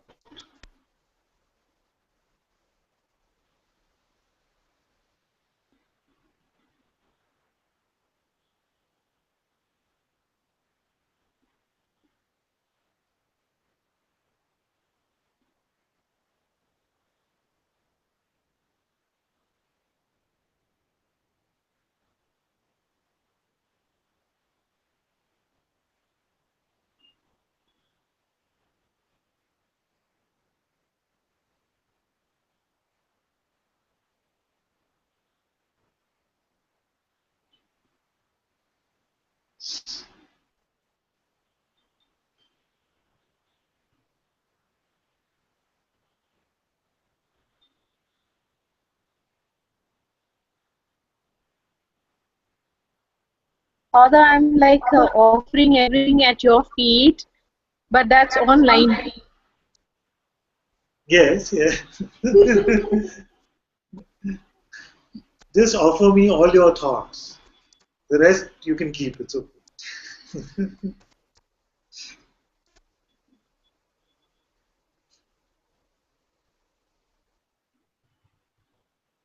Give me the Guru Dakshina of your power of belief. You give the power of belief to me, and then you will not suffer.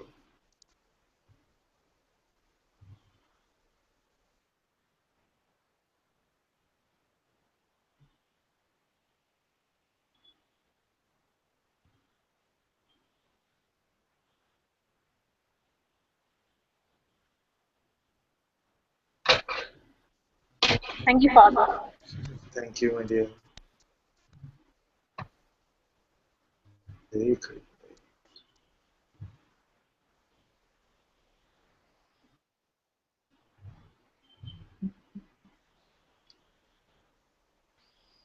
Thank you, Claire, my dear. Very good.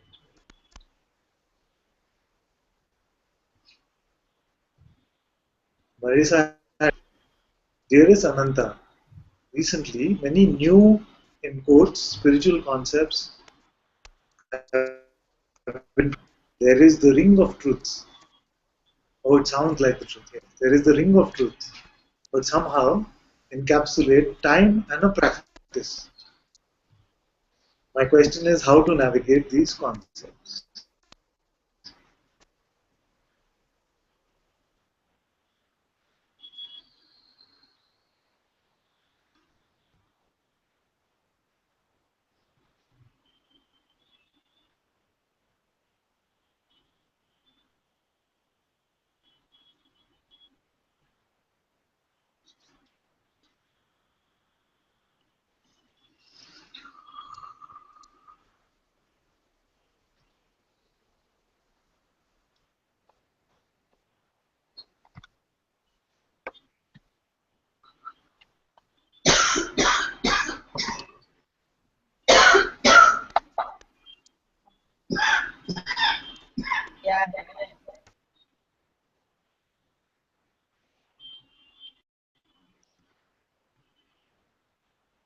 Let me read the question again. Dearest Ananta, recently many new spiritual concepts have been presented by another teacher. There is the ring of truth. They have the ring of truth, but somehow encapsulate time and a practice. My question is how to navigate these concepts.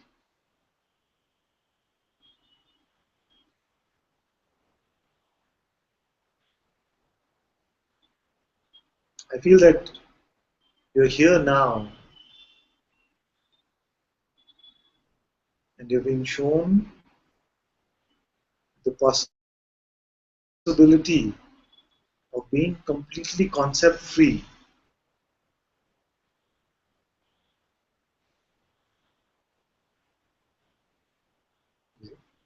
Now, some new concepts and practices are appearing before you,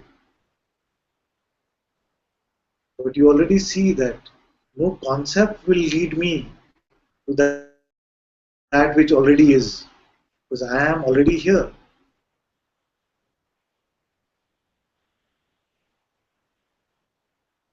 And yet, if there is some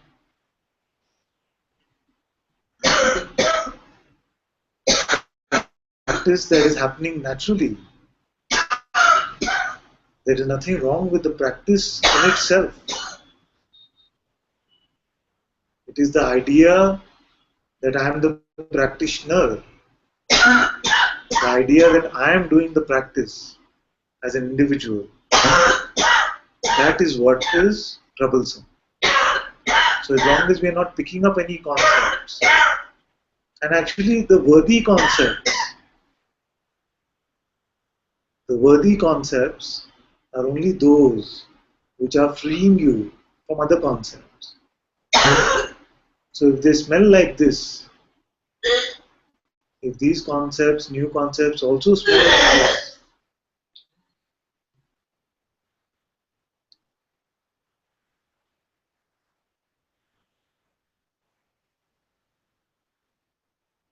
then we can pick them up. If they are concept busters in themselves,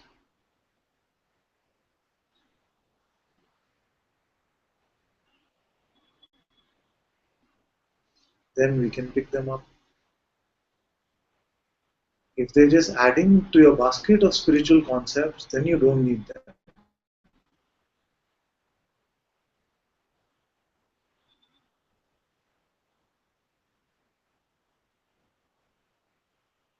Same for practice.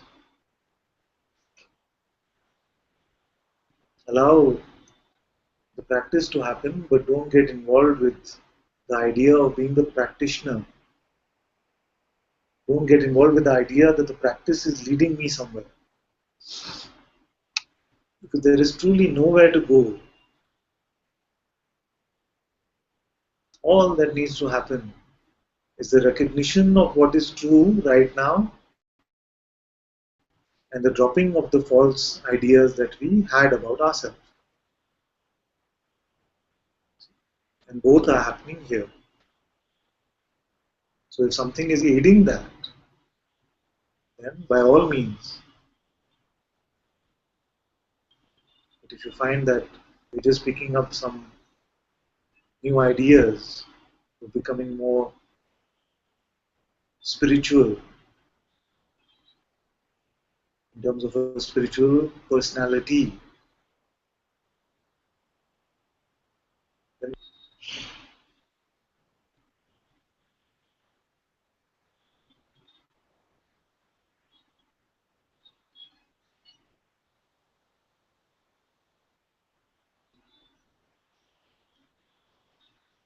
thank you, thank you. Katarzyna, welcome my dear, thank you.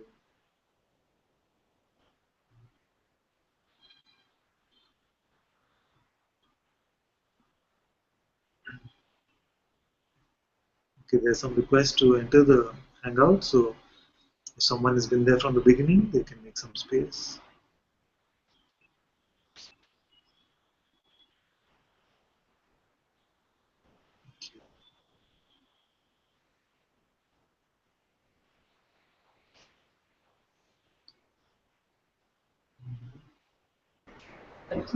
Bhagavan, Yes, my dear. we talk so much about separation, separation, as if it is a goal. Until my separation is gone, so I'm still not there. Too much, focus and energy put on the, this unity, oneness, and all that stuff.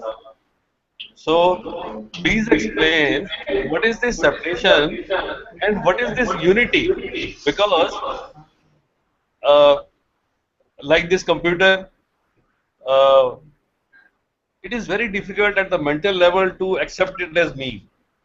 How can this computer be me? You know, uh, the physicality or the physical things, they don't change. But what happens? The seeker tries to see, on a very mental level, that how can I be this computer? How can I be this bulb, fan, sand? You know, everything I see. How can I be this? So this has to be explained in detail. Uh, what is the meaning of the unity and what is separation?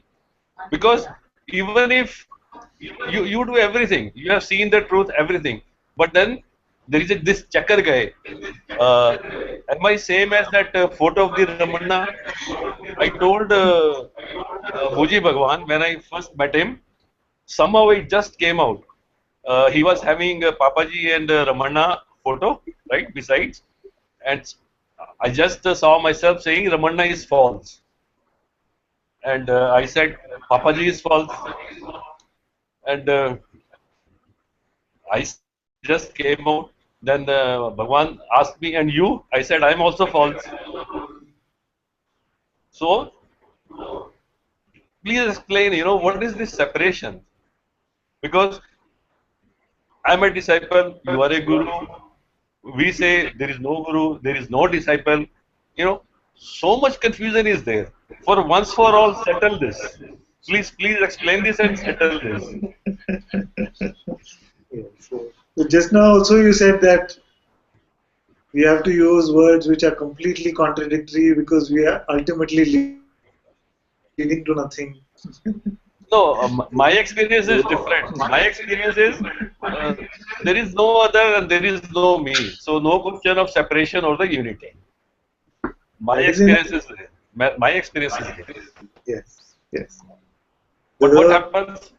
Sorry.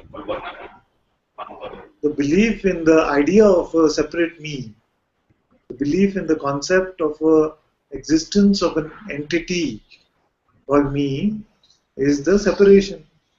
When you say my experience is that there is no me, and there is no separation. Yeah, that is right. But I was just asking from the satsang point of view because Yes, uh, you use word separation a lot. You know, this identity has to drop, and then the unity will happen. You know, I also used to have such thoughts. And try to visualize how it would be like. When the unity yes, happens and the illusion is there. How can it be? So many things are there. Actually, these are all concepts, of course. These are all concepts. But when they are used in the satsang, even I used to have some kind of a visualization, out of those words and creating my own concepts.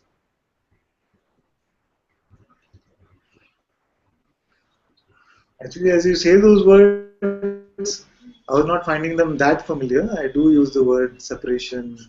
The voice of separation is the voice of the ego, things like this, just to indicate that that which tries to convince us identity is non-existent. So most important is to see that right now there is no separation. There is no me and another. See, like you yourself say, I do not find this me. Then Yeah, that is right.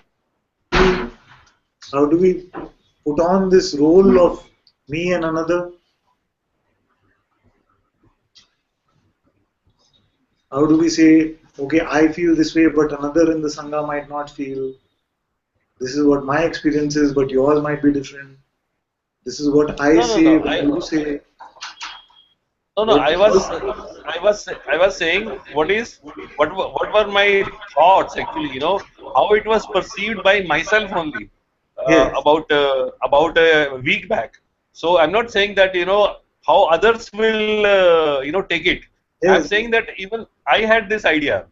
yes, yes, but Now I don't have, but I had this idea.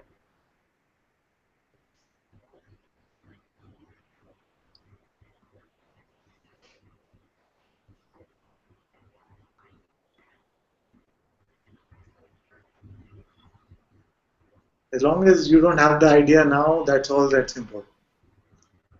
Fine, father. That is fine. That is fine. Melodious says, is it possible, Ananta, for there to be a silent satsang? Yes. To just sit in the silence, that is the consciousness, your presence before us, for just 1 hour. Not today, but we had a week of silent satsang. I enjoyed very much. So maybe what we do is next week, at least every alternate satsang we can do in silence, the silent sitting. Yes.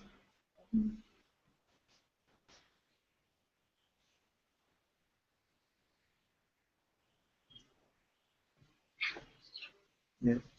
Oh, you won. Sure. Huh?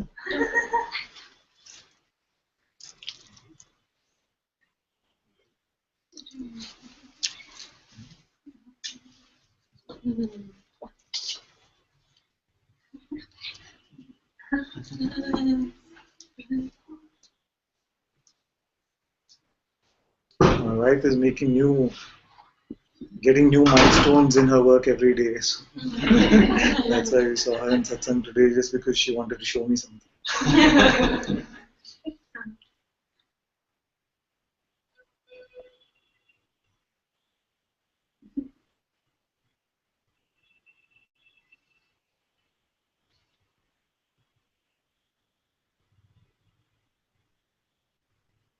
And this here. Still a bit strange when you're in the hangout. Like, what are you doing there? You're supposed to be here.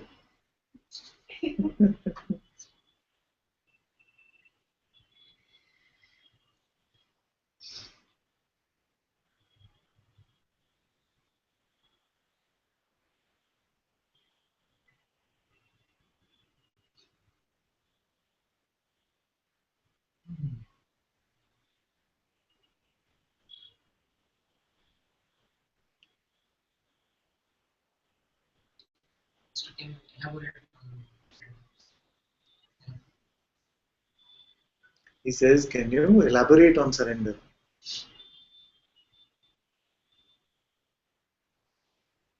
So we said already that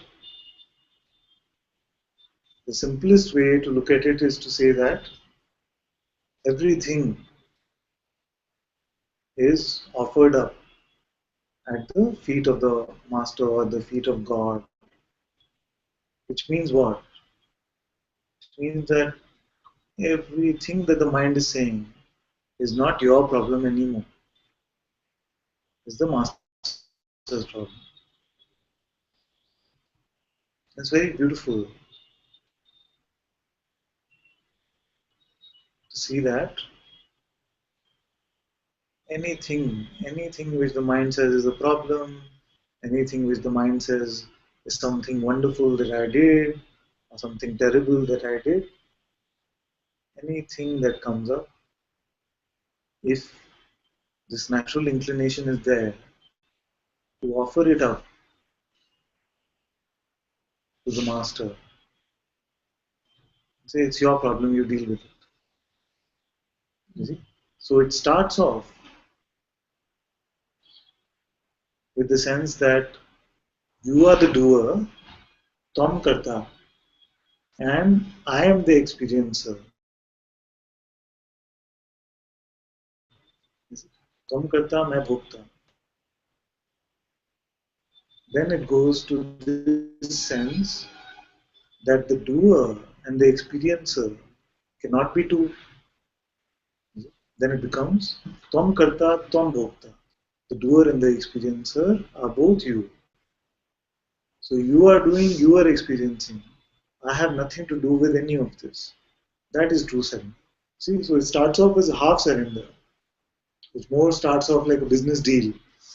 You see, it starts off as a business deal. That I'm surrendering to you, but you better take care of my life. You see, and then you can have a lot of filmy experiences where you go and fight with God and say, see, now you must be happy you're making me suffer like this. Because the sense that I am the experiencer still seems valid. But once it's seen that the doer and the experiencer must be one, because there are no two here. It's only one being. So then it becomes true surrender, which is you are the doer and you are the experiencer.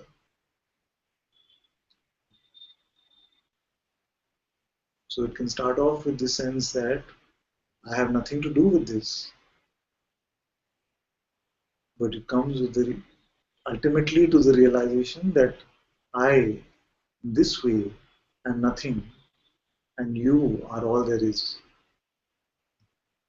That is surrender. When we look at inquiry, we see that there is nothing beyond this I. I is all there is. But this I is not personal. So this you of surrender and this I of inquiry are the same. so the three things: awareness, presence, and the self. That different.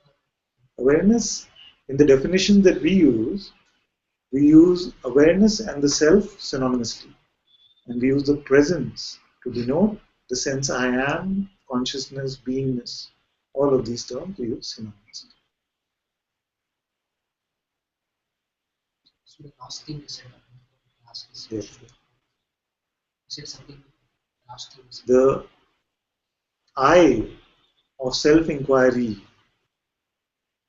and the you of surrender are the same, are one ultimately.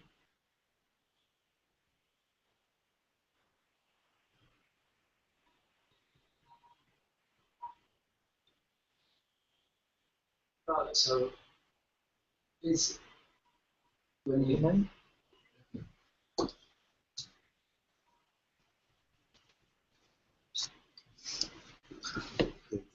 Melody says, I only asked because there is so much said in the silence. Yes, yes. One of my relatives actually, she was in Bangalore a few, maybe year and a half, 2 years ago. We used to have this silent intensive for a day. So she said, I want to join silent intensive. Yes. So she sat through the whole silent intensive, and at the end of the silent intensive, she says, it's very good. And she was just being nice. She said, it was very good. Where was the silence? I thought you just sit in silence and meditate. There's so much talking, talking, talking. So I know what you mean, my dear.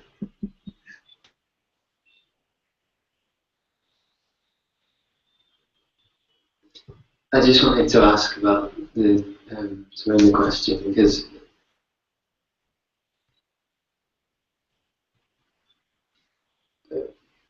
you are the doer, you are the experiencer.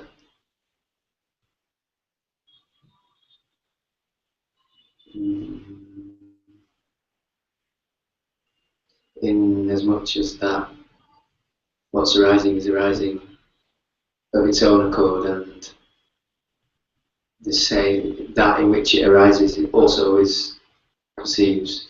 But I just wanted to check because it's ultimately I that knows. Yes. But this is inquiry.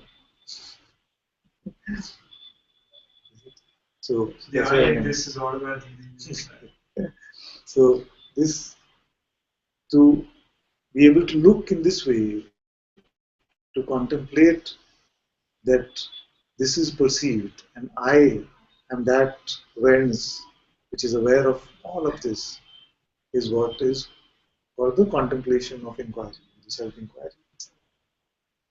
We're having no seeing of this, having no direct experience of this. Some are temperamentally attracted to this sense of surrender, that everything is your problem. I don't know about awareness, consciousness. I cannot ask myself who am I. All I know is that I can hand over everything to you. And then it starts off with, you are the doer, and I will experience whatever you do. But in this, very naturally, the sense develops that you are doing and you are only experiencing. I have nothing to do with it. And then, even this sense of you and I actually dissolves. So in the expression, it might remain as you, or you might say I, it's the same, doesn't really matter. But those who are blessed with this kind of devotion also, they ultimately come to the same scene, and very easily. I found that those who've been in the Sangha also, those who've been of a devotional temperament, I've started off by saying that this is just noise, awareness, consciousness is too mental. But I know that I love you and I'm offering everything at your feet. And they come back after a few weeks of being in satsang and they say, yes, it's so obvious what you say. I'm seeing. Like this. So that is why it is said that the bhaktas are blessed with the prasad of jnana. In the same way, for the jnani, I found that the truest Gyanis have always been blessed by this devotion. It doesn't stay this dry, just like this. The play and the expression become very devotional in the outer play. So the Jnani is also blessed by the prasad.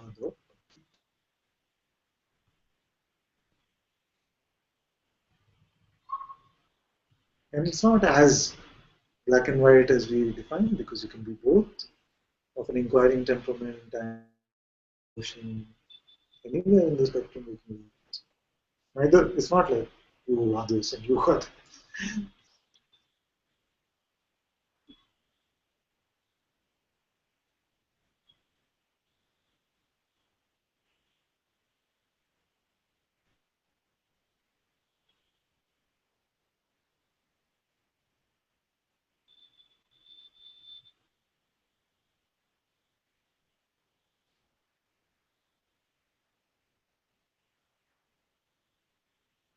There is something very beautiful about devotion, though, that when you're drowning in this devotion, then you don't have even the desire for freedom. Nothing is really bothering you. This is the usual expression of those who are inquiring is more, what's going on? Who am I? It is differ in the outer expression. That's why very often I say that the bhaktas have a very easy time. It is the inquirers who seem to be just, I can't figure it out, I've been asking. Those are blessed with devotion. I don't care, it's your problem. Yeah, I feel like here there was definitely everything began as just a question. Yes, yes. But also I want to say, before I forget, sorry to cut you, but I might have forgotten.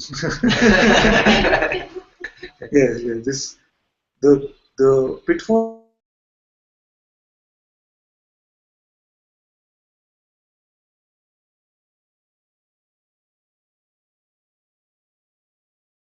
is that it can, I'm such a big devotee of God, that when something goes wrong in life, they start doubting the master, start doubting God, whether anything is real. Like, because I so devoted to him, I'd surrendered, and still, how did my breakup happen? Because I'd surrendered it to him, the relationship. You see, so it can come like this, because many times they have not inquired into what is really going on. So, although they have much more easier time of it, it is not as if the seeming path of devotion is without its pitfalls. That's why in the Hindi movies you have a lot of these scenes of the, like we used to, of the protagonist going and fighting with God in a temple, saying, "See, what is the point of me praying to you and you have done this to me?" Self-inquiry in place of devotion. Yeah, the inquiry is that. You were saying. No, I was just saying that definitely for me it began as these questions like, I've got to get it, I've got to get it, I've got to get it, I've got to get it. It was so restless and it was just not cool at all. And when I met Guruji, it was the first time I really experienced like devotion in that way. And it was kind of a bit overwhelming, but at the same time it was like, I'm up for this, Exactly. And then I began to see that actually really what I'd been looking for the whole time was surrender, like just to be able to put everything down and just to be in that place where nothing's a problem anymore. And now I feel this huge love for Ananta. And at the same time, it's like there's enough of that Gyan type of thing alive to kind of say, well, yeah, but don't just fall in love with Ananta. Like, remember, because it means you were talking about this before, and it's like all you ever do. I was listening to another Watts thing yesterday, and he was saying that, like, basically, it's the guru's job, and I don't think he was talking about advice. I think he was talking about more like maybe type thing, where it's his job just to frustrate you enough so that at some point you actually like stand up and say, like, you're having me on because I already am what I'm getting to, and then if they can go, hey, well done, you know. And we were just like discussing how we're so lucky because every day you're saying like, you're not a seeker, stop seeking, like, just stop pretending. You don't need to do anything, just don't pretend to be anything you're not. So yeah, there's enough of that alive to just to kind of, oh, I'm Adam and he's Ananta and he's my guru and this type of thing. But there's no conflict, I don't find. Like, there's no, I don't feel like there's ever a need to kind of tap this love that I feel on the basis of like, well, exactly, yeah. Yeah, that's true. You know, on the basis of like, oh, you know, it's just the form. Because that won't help. No, that'll get washed away. Yeah. So I'm really grateful for that because sometimes in Satsang I kind of look at you and it is just like Ananta, and it's like, oh, and other times I'm kind of like looking, thinking, you know, it's me, like, really. But not in a like a proud way or anything, but just like in a kind of a like really beautifully ironic kind of way that like, yeah. I know what you mean, yes.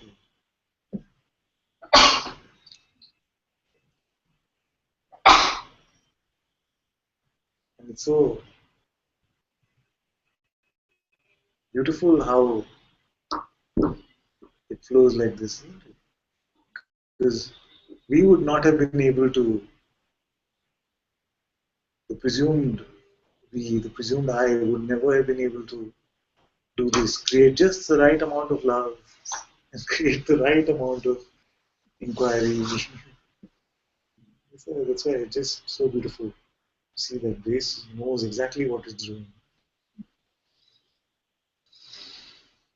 And in the Sangha also, we've had many who've come like this. You'll be surprised if I tell you that Shivani's here, Nitya's here. And when they first came in, they were like, come on, can you guys get a grip? You know, what is all this love thing you keep going on about? Keep saying much love, I love you, I love you. She used to get very irritated. Now she's pretending to be sleepy. But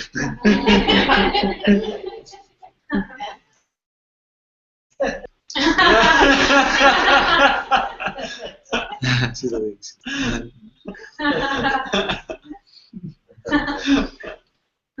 Like, you guys just like get a grip. Stop with all this love thing. We are here to find out who we are. And now look at her. She's the mush ball of the Sangha. You can't say 2 words without her crying.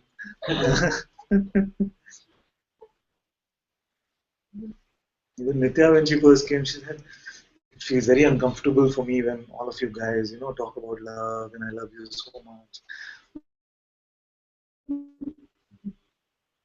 All of this is very beautifully is added on by grace as the cooking is happening more and more.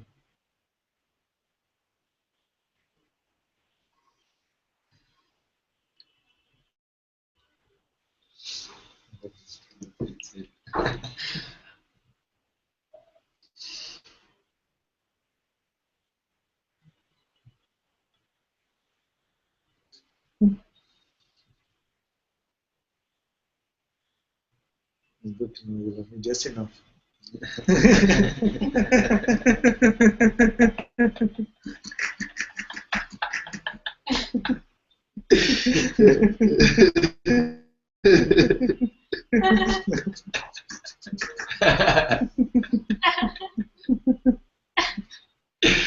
Used to keep me on my toes. Keeping me on my toes. Don't mess with my love.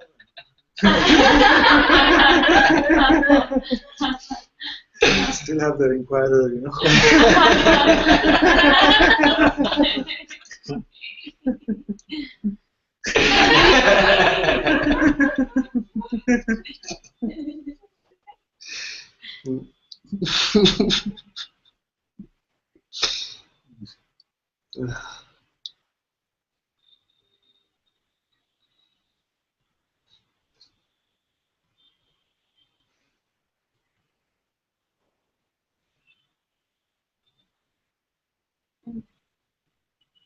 Remember when we were leaving for Tiru,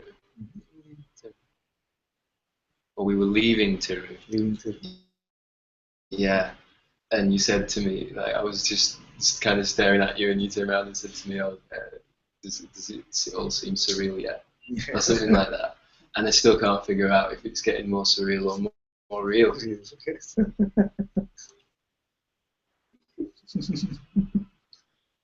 I mean, it's just, yeah.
Anandi's not reminded me of the water yet.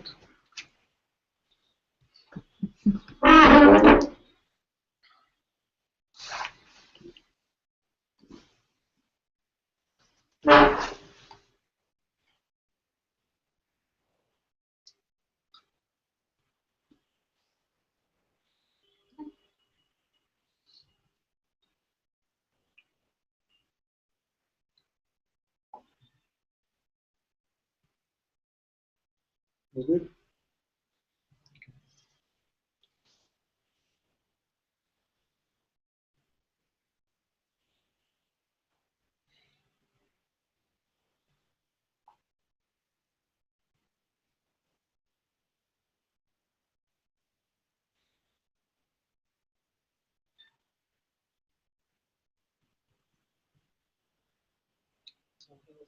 And I mean, sometimes we can't speak.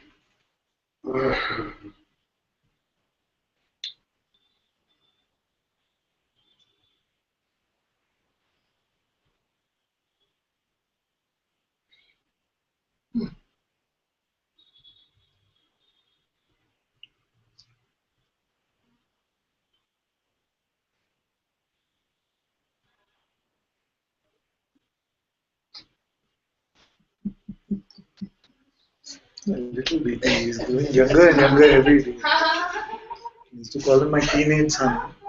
Now he's becoming more and more baby.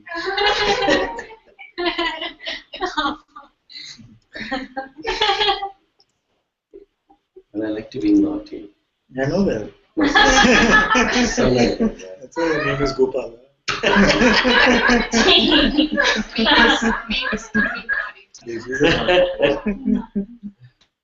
The conditioning was like that. Like you said, just like you said, when Anil was like talking to you, it's so simple. There's no me, there's that's it. It's just simple. Mind can understand. Mind can understand. Yes, obviously. It's so simple. And you put it so simply all the time. But the clarity is not there for some for some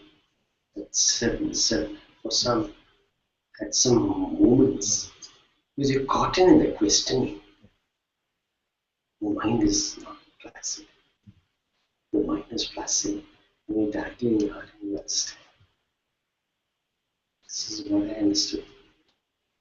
And then love is there. And then no separation is there. So, but these moments of lack of clarity and when the mind seems very strong, are they becoming lesser? You can never be less. Because they never left a place. Only the mind says the story that they are caught in. Everybody's always that. Only the story No, I'm saying even phenomenally speaking, we see that the power that this mind seems to have has reduced, isn't it, ever since we've been coming to Satsang? Absolutely. Has reduced. Yes, the sting is not there. Only the habit.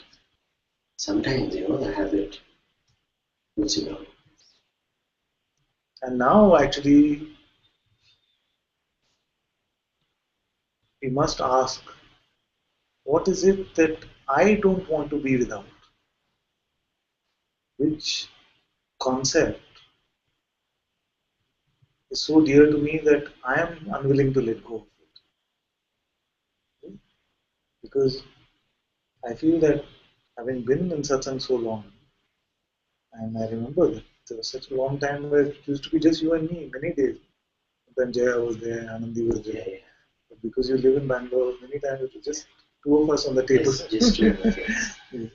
So, we used to get such long hugs from you, which I long hugs. I just don't get any. Oh, okay. Today long.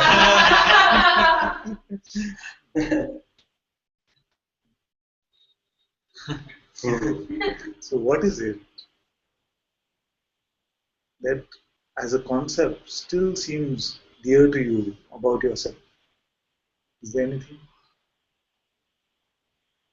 There's no concept. Nothing. Then drop all the ideas even about what you believe the way you are. I'm like this, my conditioning is like this, I've always been like this. Yeah? Drop all of that. Don't know. Don't know in what way you will behave next. Whether you come across very serious or very naughty. Don't have any idea. And see how it feels. Then in this emptiness, all expressions of God come in play. Sometimes you play as Krishna and sometimes you play as Ram. Sometimes you play as Durga, sometimes you play as Kali, sometimes you play as Saraswati. It is being noticed that everything's happening. Nobody have to do anything.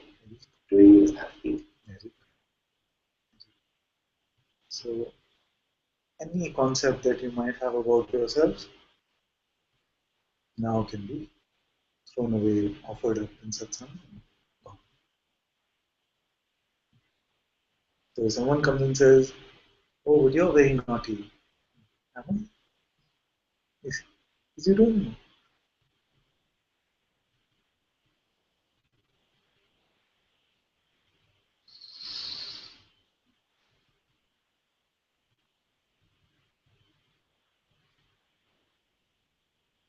As long as we have some belief about ourselves, then something keeps playing to the same pattern. Yeah. So as we are empty of all concepts about ourselves, then life is appearing so fresh. We don't know what's going to come out of our mouths, what our hands are going to type.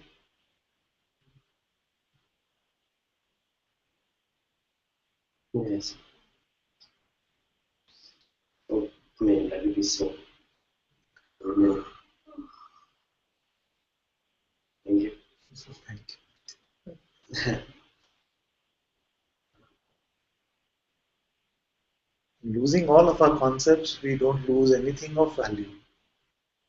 Only that which we have falsely given value to. Yes. Thank you. Thank you. And remind me of the long hug. Okay. Yeah.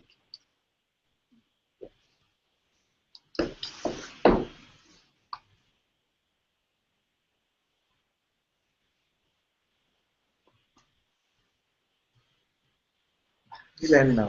It's been a while. You can stay here. Yes.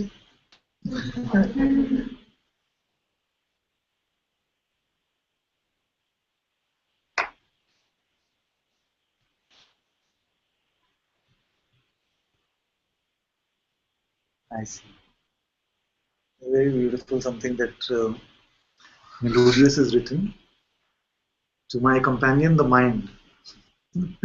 To my long-time companion, for years I have held on to every thought, every word you uttered. Although I have appreciated your companionship, the time has come for you to take the back seat. Very good. Then I am not silencing you, but I will no longer entertain the countless babbling you insist upon sharing. Be still now. From your guide, consciousness. Very nice letter.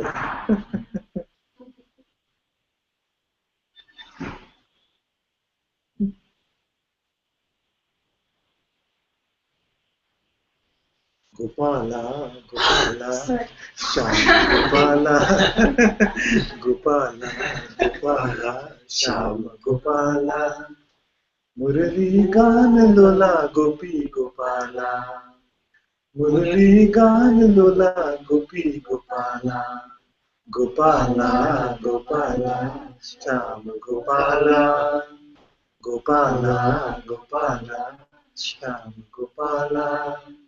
Murali Gan Lola Gopi Gopala, Murali Gan Lola Gopi Gopala. Devaki Nandan Sundar. Come, come. Devaki Nandan Sundar Venu Gopala. Devaki Nandan Sundar Venu Gopala. Oh, Radhe, Radhe, Radhe, Radhe, Radhe, Gopala. Oh, Radhe, Radhe, Radhe, Radhe, Radhe, Gopala. Gopala, Gopala, Sham Gopala.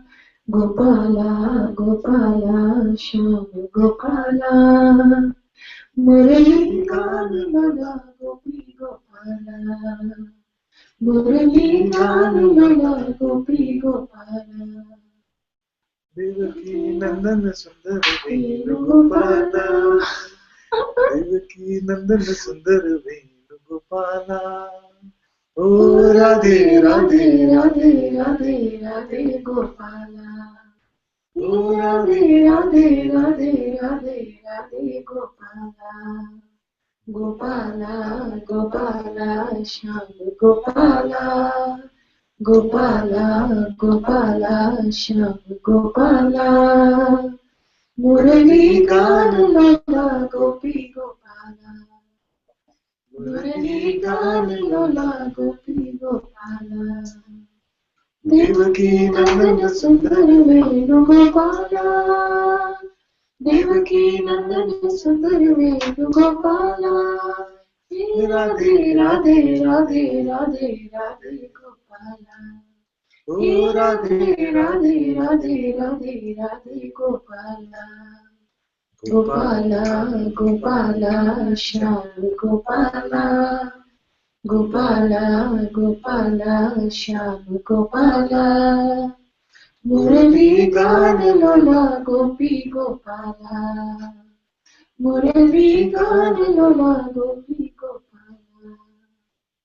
Murali Ganalola Gopi Gopala.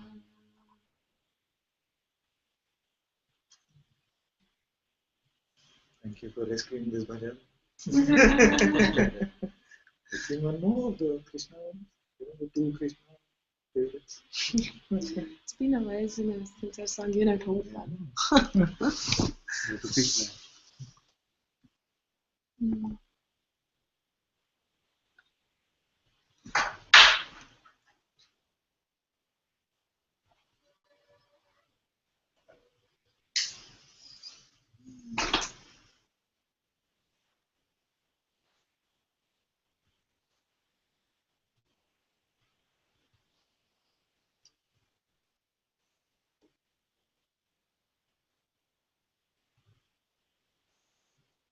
Murali Manohara Gopala, Ananda Nandana Gopala, Murali Manohara Gopala, Ananda Nandana Gopala, Murali Manohara Gopala, Ananda Nandana Gopala, Meera ke Madhava Gopala, Radha Hridayeshwara Gopala, Meera ke Madhava Gopala, Radha Hridayeshwara Gopala, Sunandana Gopala,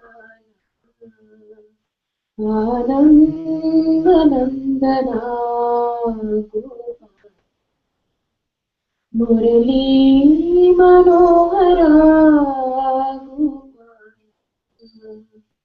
Ananda Nandana Gopala,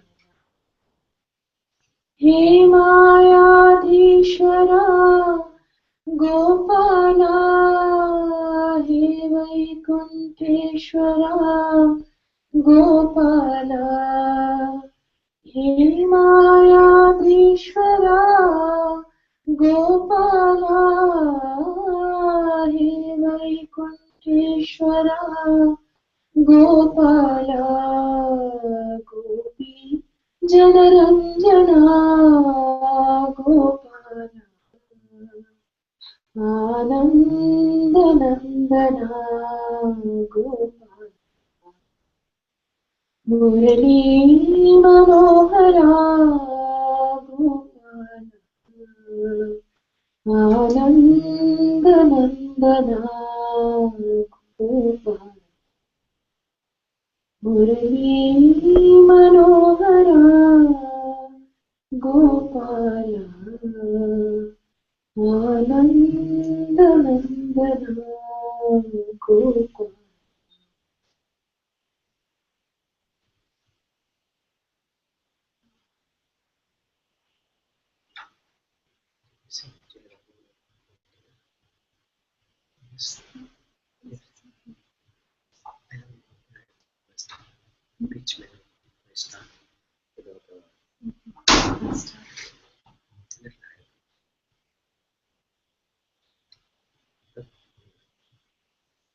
जय राधा माधव जय कुंज बिहारी जय राधा माधव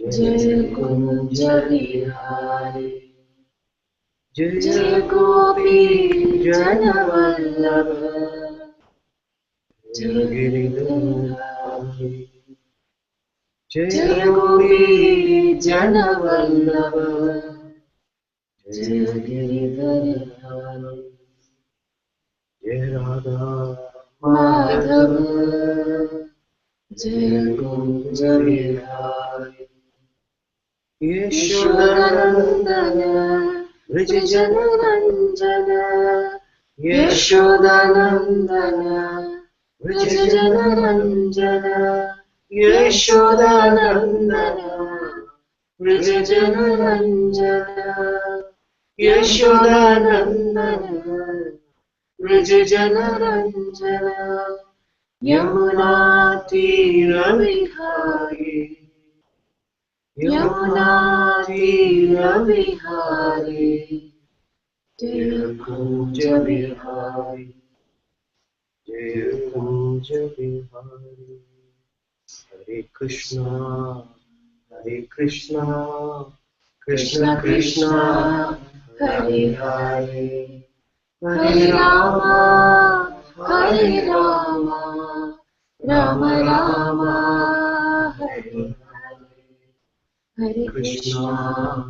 हरे कृष्णा कृष्ण कृष्ण हरे हरे हरे राम राम राम हरे हरे हरे कृष्णा कृष्ण कृष्ण हरे हरे हरे राम राम राम हरे हरे जय राधा माधव जय कुंज बिहारी जय गोपी जनवल्लभ जय गिरिधरधारी जय राधा माधव जय कुंज बिहारी यशोदानंदन ब्रज जनरंजन यशोदानंदन ब्रज जनरंजन यमुना तीरविहारी यमुना तीरविहारी जय कुंज बिहारी जय कुंज बिहारी हरे कृष्णा कृष्ण कृष्ण हरे हरे हरे राम राम राम हरे हरे हरे कृष्णा कृष्ण कृष्ण हरे हरे हरे राम राम राम हरे हरे कृष्णा कृष्ण कृष्ण हरे हरे हरे राम राम राम हरे हरे राम माधव जय कुंज बिहारी जय कुंज बिहारी जय Kunj Bihari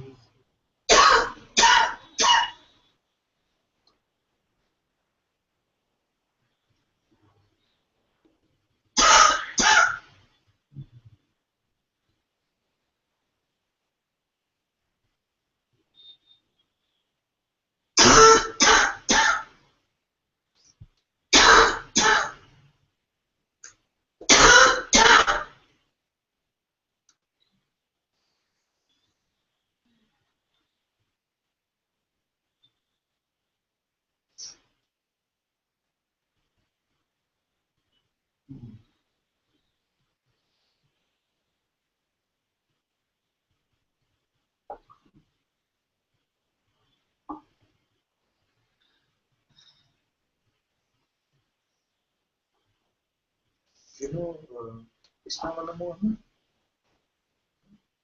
Why do I feel I heard you sing it? Krishna Once again.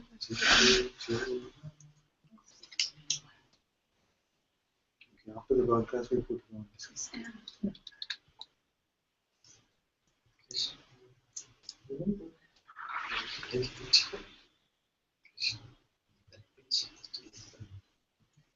Krishna. Different.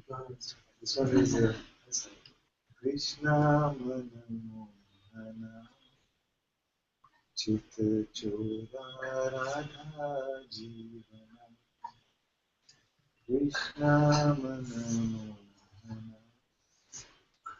Chita Chora Radha Jivana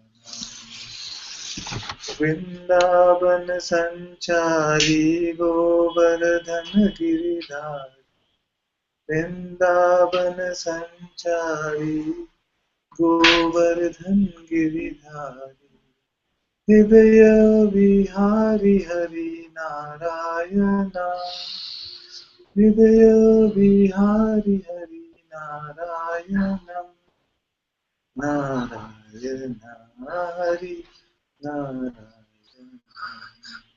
This one. You must be able to hear this story.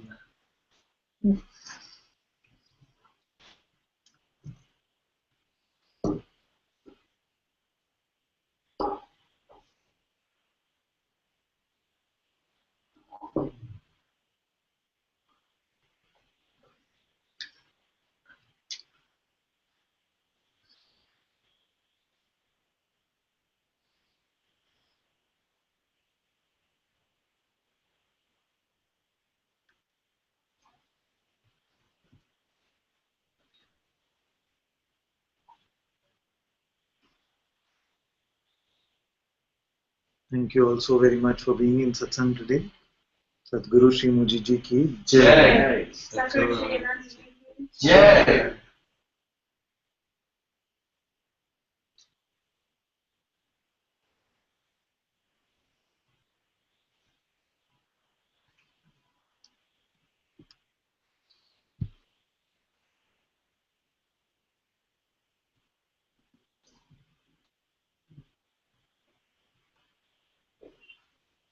Thank you, Krishna, for moderating today. You can end the broadcast now.